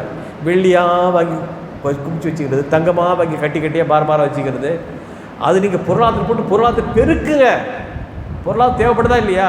நீங்கள் கொண்டு போய் இல்லை நகையில் கொண்டு போய் என்ன செய்றீங்க, டம்ப் பண்ணிடுறீங்க. நகையில் போய் டம்ப் பண்ணாதீங்க. அந்த பொருளாதாரத்தை நீங்கள் மல்டிப்ளை பண்ணதுக்கு பாருங்கள். அது பெருக்கிறதே இஸ்லாம் சொல்லுது. பொருளாதார தேக்கத்தை ஒருபோதும் இஸ்லாம் ஒருபோதும் விரும்பவில்லை. அதனால தான் பிஸ்னஸ் சிஸ்டம் இஸ்லாத்தில் பல முதாரபா இந்த மாதிரிலாம் வரும். முதாரபா என்ன அர்த்தம்? ஸ்லீப்பிங் பார்ட்னர், ஒர்க்கிங் பார்ட்னர் இருக்காங்க இல்லையா? ஸ்லீப்பிங் பார்ட்னர் இருப்பார், ஒர்க்கிங் பார்ட்னர் இருப்பார். எனக்கு வியாபாரம் தெரியாது, ஆனால் காசு பணம் இங்கே இருக்குது. தெரியுதா? அவருக்கு வியாபாரம் தெரியும். நான் அவரோட பணத்தை கொடுத்துருவேன். கொடுத்துட்டு எனக்கு லாபத்தில் இவ்வளோன்னு பேசிக்கணும். பொதுவாகவே ஸ்லீப்பிங் கொடுத்துட்டு இவன் உழைக்கிறான். அந்த பார்ட்னர்ஷிப்பில் எப்படி வருவார்னு கேட்டிங்கன்னாக்கா, சமயத்தில் ஒர்க்கிங் பார்ட்னர் அவரை இன்வெஸ்ட் பண்ணியிருப்பார், ஸ்லீப்பிங் பார்ட்னர் இன்வெஸ்ட் பண்ணியிருப்பார். இப்போ இன்வெஸ்டும் பண்ணியிருக்கிறாரு, உழைக்க செய்கிறேன்னா கண்டிப்பாக அவருக்கு அதிகமாக தானே கொடுக்கணும். இருக்கா இல்லையா? இவர் ரெண்டு பேரும் ஒரு ஆள் உழைக்கல, ஒரு ஆள் உழைக்கிறான்னாக்கா அதுக்கு சமமாக போட்டுக்கலாம். அப்படி நியாயங்கள் இருக்கு இல்லையா? அதனால தான் பேசி முடிவு பண்ணிக்கணும். எத்தனை பிரச்சனை நம்மளே பேசிக்க வேண்டியது தான். அதுக்குன்னு இஸ்லாம் சொல்லலை. நீங்கள் உங்களுக்குள்ளே பேசி ஒரு முடிவு பண்ணிக்க வேண்டியது தான். அதே சமயத்தில் இஸ்லாம் இன்னொன்றும் சொல்லுது. குரான்ல அல்லாஹ் சொல்லி காட்டினான், வைன்ன கதீரும் மினல் ஹுலத்தாயி இல்லை எப்கி பாதும் அலாபாத். பெரும்பாலும் பார்ட்னர்ஷிப் வரம்பு மீறுவாங்க, முறையாக நடந்துக்க மாட்டேங்கிறான். இல்லல் முத்தகங்கள் தவிர பார்க்கலாம். அது பார்ட்னர்ஷிப் போட்டு வியாபாரம் பண்ணாங்க இல்லையா? அவங்களுக்கு தெரியும் அந்த விஷயங்கள் எல்லாம். யார் அல்லாஹ்வுடைய அச்சத்தோடு இருக்காங்களோ அவங்க மட்டும் தான் கரெக்டாக நடந்துப்பாங்க. இல்லையே பார்ட்னர்ஷிப்பில் செய்வாங்க. சமயத்தில் நல்ல வியாபாரம் நடக்கும், லேசாக அவனை கேட்டு விட்டுறது. ஜக வாங்கினாலும் சரி வராது, முழு லாபத்தை நான் பார்க்கணும். இந்த மாதிரி நடக்குதா இல்லையாங்க? அல்லாஹ் எவ்வளோ அந்த பல்ஸ் பார்க்குறான். படித்தது யார்? ரப்பு தானே. அல்லாஹ் குரானில் கேட்குறான், அலா யஅலமு மன் ஹலக் வஹுவல் லத்தீஃபுல் ஹபீர். படைத்தவனுக்கு தெரியாதா உன்னை பற்றி? அவன் தானே படித்தான். உன்னுடைய உள்ளத்தில் என்னெல்லாம் ஓடுது எனக்கு தெரியும். அது தெரிஞ்சுதான் அல்லாஹ் சொல்லிட்டான், படைத்தவனுக்கு உன்னை பற்றி தெரியாதா, உனக்கு எப்படிப்பட்ட சட்டம் தரணுன்ட்டு. அதனால தான் சட்டம் தரணுங்கிறான் அல்லாஹ் ரப்பல் ஆலமீன். எனவே ரொம்ப கவனமாக இருங்க, வியாபாரத்தில் கவனமாக இருக்கணும். இப்போ இந்த கேள்விக்கு வரும், ரசூலுல்லாஹி ஸல்லல்லாஹு அலைஹி வஸல்லம் இந்த மாதிரி பில்டிங்கு வாடகை கொடுத்து இந்த மாதிரிலாம் வந்ததெல்லாம் கிடையாது. என்ன இருந்துச்சுன்னாக்கா, இது நம்ம எப்படி சொல்கிறது? சிலர் சொல்லுவாங்க அந்த பில்டிங்குடைய வேல்யூ, சொத்து தானே அது, அவருடைய வருமானம் டோட்டலாக சேர்த்து என்ன செய்யணும், வருஷ கடைசியில் 2.5 தானே சொல்லுவாங்க. ரசூலுல்லாஹ் காலத்தில் அப்படி ஒன்றே இல்லைனாக்கா நம்ம இன்னும் எப்படி அது கியாஸ்ன்னு ஒப்பிட்டு பார்க்குது. ரசூலுல்லாஹ் நிலங்கள் இருந்துச்சா இல்லையா? நிலத்துக்கு ஜக்காத் இல்லை.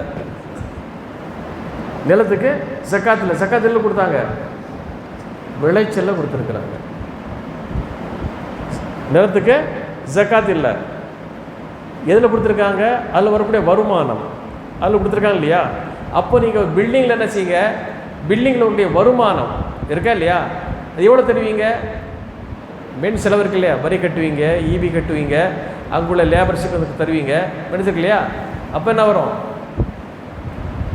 100க்கு எத்தனை % சொன்னேன்? 100க்கு 5, 100க்கு 5% தருவீங்களா இல்லையா? ஒன்று எப்போ தரணும்? வருஷ கடைசி பார்க்கக்கூடாது.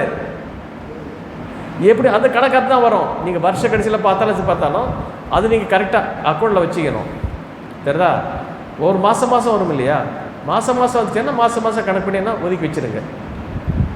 இல்லை நம்ம இப்படி இல்லைனாக்கா டோட்டலாக சொத்துன்னு போட்டு வருஷ கடைசியில் கொடுங்க.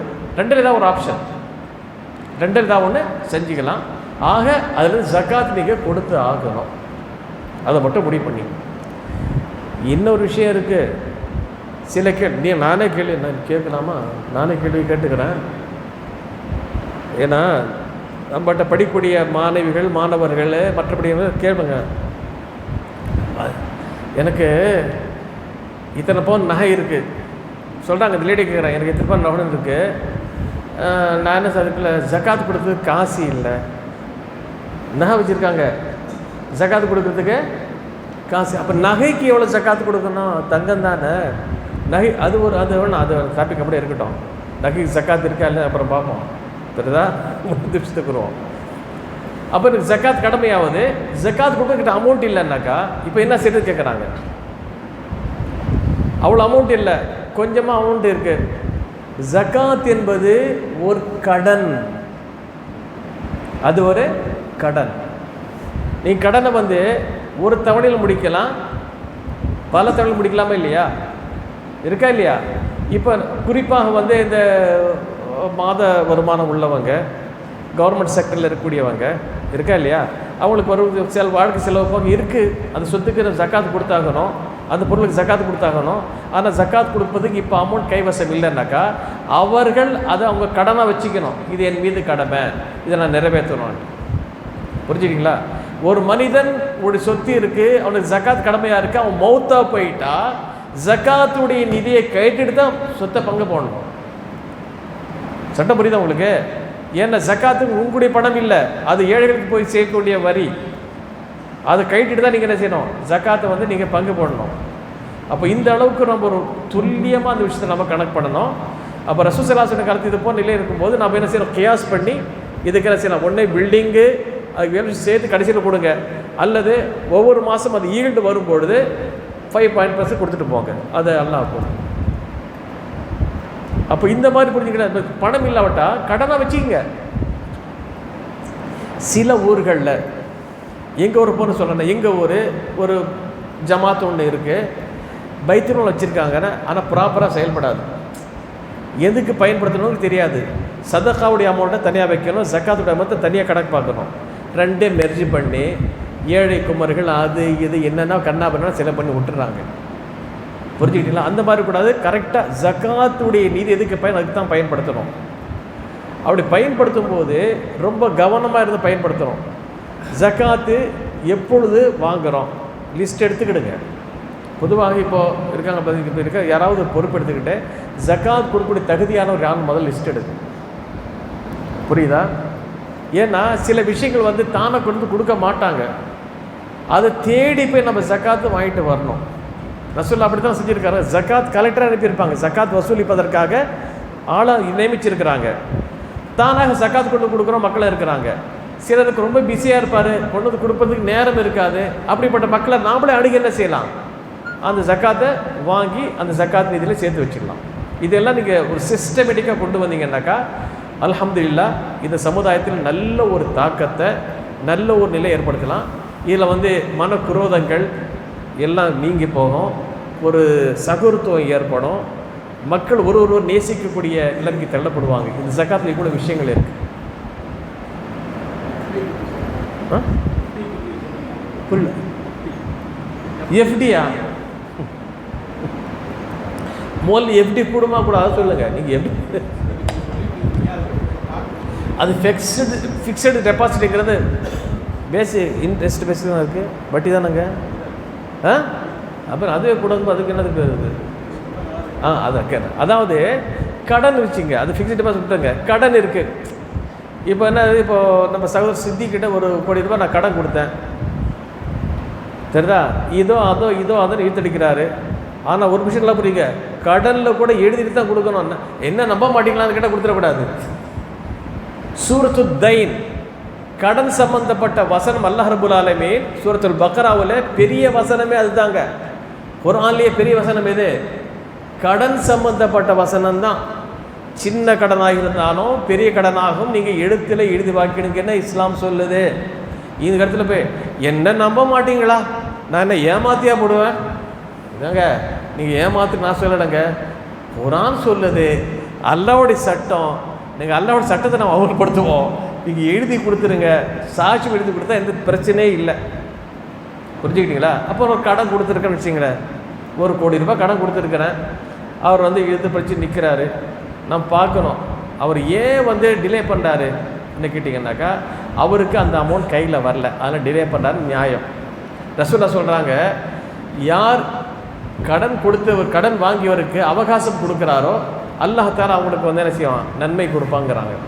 ஆனால் அதே சமயத்தில் அவர்கிட்ட வசதி இருக்குது, தரமாட்டேங்கிற பேர் இழுத்தடிச்சிட்டு இருக்காருனாக்கா ரசூலுல்லாஹ் சொல்ற மத்தனுல் கனிய குல்ம், செல்வந்தன் கடனை பெற்றுக்கொண்டு தராமல் காலம் தாழ்த்துவது அநியாயம்ங்கிறாங்க. நபிகள் நாயகம் ஸல்லல்லாஹு அலைஹி வஸல்லம் காலத்தில் என்ன செய்கிறாங்கன்னு கேட்டிங்கன்னா, ரசூலுல்லாஹ் ஒரு ஜிஹாதுக்கோ ஒரு தேவைக்கோ ஒரு ஒட்டகத்தை வாங்குறாங்க, கடனாக வாங்குறாங்க. அந்த காலத்தில் பண்ட மாற்றம் தானுங்க, கடனாக வாங்குறாங்க. கடன் கொடுத்தவர் என்ன செய்யற தெரியுமா, நேராக ரசூல் ஸல்லல்லாஹு சொல்கிறாங்க, கடுமையான வார்த்தை பயன்படுத்துகிறார். வாங்கின கடத்தலை பண்ணி கடுமையான வார்த்தை பயன்படுத்துறாரு. சஹாபாக்களுக்கு ஆத்திரம் ஓங்கி அவன் அறையிலாமா இல்லை கொந்தளிக்கிறாங்க. ரசூலுல்லாஹ் சொன்னாங்க, தஉ ஃபைன்ன லி சாஹிபில் ஹக்கி மகால், விட்டுடுங்க, அவர் விட்டுடுங்க. அவர் கடன் கொடுத்தவர், அவர் ஆக்ரோஷமிக்கிறது அவருக்கு உரிமை இருக்கு, அவருக்கு உரிமை, கடன் கொடுத்தவர், அவர் கேட்பதற்கு உரிமை இருக்கு சொல்லிட்டு முதல்ல அவர்கிட்ட வாங்கின கடனை திருப்பி கொடுங்கிறாங்க. போய் பார்க்குறாங்க, அவரிடம் வாங்கிய ஒட்டகைகளை விட நல்ல ஒட்டகம் தான் இருக்குது. அவர்கிட்ட எந்த ரேஞ்சில் ஒட்டகம் வாங்கினாலும் அந்த ஒட்டகம் இல்லை, அதை விட நல்ல தரத்தில் இருக்கும்போது சொல்கிறாங்க, அதோட நல்ல தரத்தில் தான் இருக்கும்போது கொடுங்கிறாங்க. ஹைருக்கும் ஆசருக்கும் ஆகணும். உங்களுக்கு சிறந்தவர் யார் தெரியுமா, அழகான முறையில் கொடுக்கக்கூடியவர் தான். அப்போ நீங்கள் என்ன செய்யலாம், ஒரு கடை வாங்கினீங்க, உங்களுக்கு நல்ல ஒரு லாபம் கிடைச்சிது, சரி வாங்கின நான் பயன்படுறேன், இந்தாங்க 1% வச்சுக்க கொடுத்தா வாங்கலாம், வட்டி இல்லாது. அவராக விரும்பி கொடுக்கணும், தெரியுதா? உங்கள் பொருளாதார இது அந்த ஹதீஸ் எந்த ஹதீஸ் தான், புரிஞ்சுக்கிட்டீங்களா? வியாபாரம் ஒரு தனி சாப்டர் இஸ்லாத்தில் கிதாபுல் புயூன்னு வரும், வியாபாரம் சம்மந்தப்பட்ட பாடமும் தனியாக வரும். நிறைய குறிப்புகள், நிறைய நுணுக்கமான விஷயங்கள்லாம் சொல்லப்படாதுல்ல. நீங்கள் இத்தனை % ஃபிக்ஸ் பண்ணிட்டீங்கன்னா அது வட்டியாக போயிடும், புரிஞ்சுக்கிங்களா? ஃபிக்ஸ் பண்ணல, அவராக தந்தாலும் சரி தராவட்டாலும் சரி, நான் வாங்குறேங்க, எனக்கு நல்ல லாபம் கிடைச்சி, நல்ல லாபம் சம்பாதிச்சுங்க, எனக்கு சந்தோஷமாக இருக்குங்க, கொஞ்சம் கூடுதல் கொடுக்குறாங்க, எடுத்துக்கனாக்க தாராளம் வாங்கிக்கலாம், தப்பு கிடையாது, வட்டி கிடையாது. புரிஞ்சுட்டிங்களா? அப்போ நஷ்டம், அது கடனுக்கு நஷ்டம் இல்லை, சிலிப்பு அதுதான் வியாபாரத்தில்ங்கிறது லாபத்தில் பங்கு கொள்ளணும். அப்போ இந்த கடன் வரலன்னு வச்சிங்களேன், 2, 3 வருஷம் 5 வருஷமாக கடன் நிற்கிது, அது என்னுடைய பணம் தானே, ஜக்காத் கொடுக்குமான்னு ஜக்காத் வாது இல்லை. என் ஜக்காத் கொடுப்பதுக்கு நிபந்தனை கேட்டிங்கன்னா அந்த பொருளின் மீது என்னுடைய பிடி இருக்கணும், தெரியுதா? இப்போ அவர் ஜக்காத்து கடன் கொடுத்தா தான் உண்டு தானே. ஒரு கால் அவர் கொடுக்க முடியாமல் நொடிஞ்சு போயிட்டாரு, மஞ்சள் நோட்டீஸ் விட்டுட்டாரு அப்படின்னாக்கா, நான் இதுக்கு நான் ஜக்காத் கொடுத்தேன் இந்த வருஷம், அந்த பொருள் எப்பொழுது என் கைக்கு வருதோ, நான் பயன்படுத்த முடியுமோ, அந்த பொருள் என் கைக்கு அதுக்கு 1 வருஷம் கடந்துச்சுன்னாக்கா நீங்கள் ஜக்காத்து கொடுக்க வேண்டியது. புரியுங்களா? இது கொஞ்சம் இன்னும் சில வித்தியாசங்களாக இருக்குது, அதெல்லாம் அந்த நுணுக்கங்கள் சொல்வதற்கான வாய்ப்பு இல்லை. இன்ஷா அது போல் ஏதாவது சர்ச்சை வந்துச்சுன்னா நம்ம என்ன செஞ்சுக்கலாம், அதை பற்றி பேசிக்கலாம். சரி, வேறு ஏதாவது கேள்வி இருந்தால் கேளுங்க, கொஞ்சம் ஃப்ரீ ஆக்கி விடுங்க.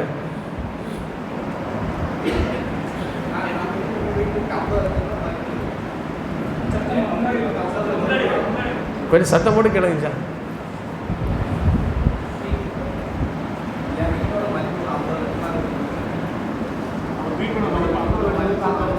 சரி.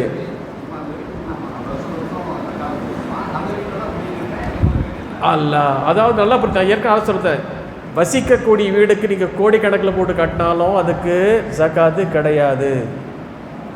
நீங்கள் பயன்படுத்தக்கூடிய வாகனம் கோடிக்கணக்கில் வாங்கி வச்சாலும் அதுக்கும் ஜக்காத்து கிடையாது. அடிவீடுக்கும் ஜக்காத்து கிடையாது. ஜக்காத் சிஸ்டம் ரொம்ப ஈஸியான சிஸ்டங்க, புரிஞ்சுக்கிட்டீங்களா? இப்போ நான் பயன்படுத்துகிற ட்ரெஸ் இருக்குது பார்த்தீங்களா, எத்தனை ட்ரெஸ் வாங்க ஜக்காத்து கிடையாது. விற்பனைக்கு வாங்கி வச்சுன்னா அதுக்கு நீங்கள் என்ன செய்யணும், வேரியேஷன் போது ஜக்காத்து கொடுக்கணும். அதே மாதிரி நகை அது இது நகை வந்து போட்டு வீட்டில் மனைவி வந்து 50 கோடி அப்போ தான் போட்டுக்கிட்டே இருக்காங்க. அதுக்கு அதாவது என்ன என்ன பத்திர போனா புரியலையே, என்ன புது சட்டமாக இருக்குது? 85 கிராமு. 85 கிராமுக்கு எது சொல்கிறேன்? 85 கிராம். நான் தங்கத்தை பற்றி நான் சொல்லலை. ஒரு மனிதனுக்கு ஜக்காத் எப்போ கடமையாகுன்னா கரன்சியை வச்சுருந்தாலும் கூட அந்த கரன்சியுடைய வேல்யூவேஷன் 85, புரியுதா?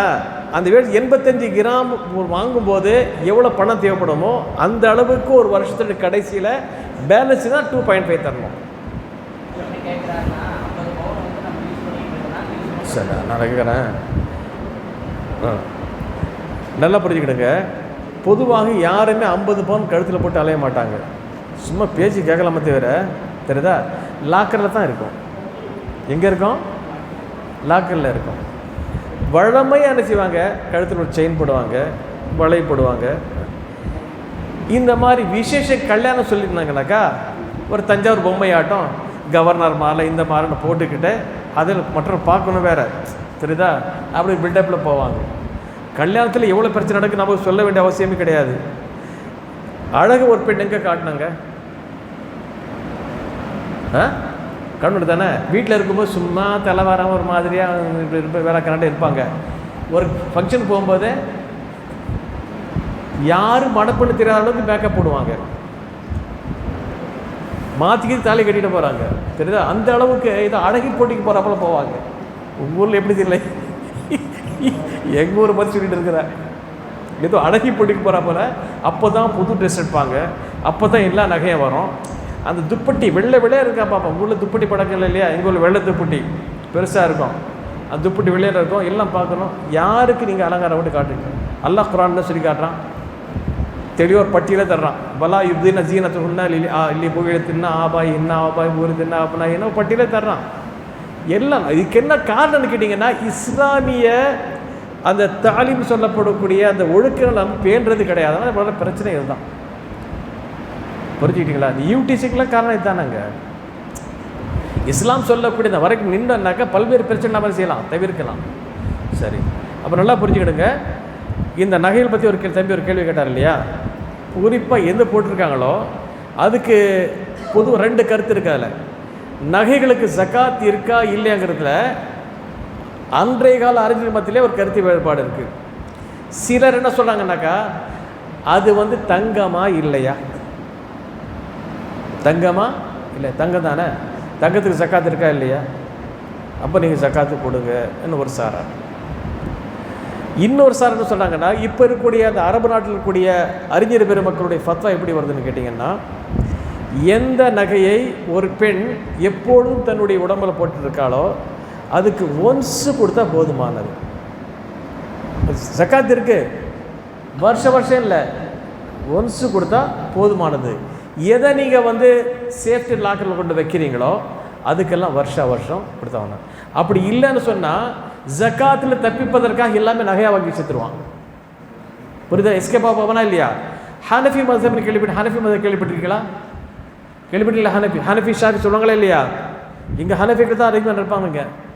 ஷாஃபிகள் பெரும்பாலும் வாப்பாம்பாங்க, ஹனஃபிகள் அத்தாம்பாங்க. இங்கே அத்தா கூட்டம் வாப்பா கூட்டமா? என்னுடைய நண்பர் ஒருத்தவர், அவர் தமிழ் ப்ரொஃபஸரு, ஆம்பூர், வேலூர் மாவட்டம் ஆம்பூர்னு இருக்குது, அங்கே ஒரு காலேஜில் பணியாற்றிருந்தார் தமிழ் ப்ரொஃபஸராக. இவர் ஒரு பார்பர் ஷாப்புக்கு போயிருக்கிறாரு. அங்கே வந்து ஒரு ஸ்டூடெண்ட் கேள்வி கேட்டிருக்காங்க, சார் நீங்கள் அத்தா கூட்டமா வாப்பா கூட்டமா? அவர் ஷாஃபி ஹனஃபி கேட்குறாரு. அவர் அத்தா கூட்டம் வாப்பா கூட்டம் கேட்கும்போது அவர் புரிஞ்சுக்கிட்டு என்ன செஞ்சார், நான் டேடி கூட்டன்ட்டார். ஏய் என்ன ஞானம் பார்க்குறியால, நான் டேடி கொடுங்க. இப்போ ஹனஃபி மஸஹப் என்னன்னு கேட்டிங்கன்னா ஹீலான்னு சொல்லுவாங்க. ஹீலானாக்கா ஒரு சதின்னு சொல்லுங்களேன். ஹீலானாக்கா ஒரு ட்ரிக்ஸ். ஒரு மனைவிட்ட வந்து 1 கோடி ரூபாய் இருக்குன்னு வச்சுங்க, ஜகாத் கடமை 1 வருஷம் கடந்துச்சு, ஜகாத் கடமையா இல்லையா? கடமை. இவர் என்ன செய்கிறாரு, 10 மாதத்தில் அந்த சொத்தை மனைவிக்கு எழுதி வைக்கிறாரு.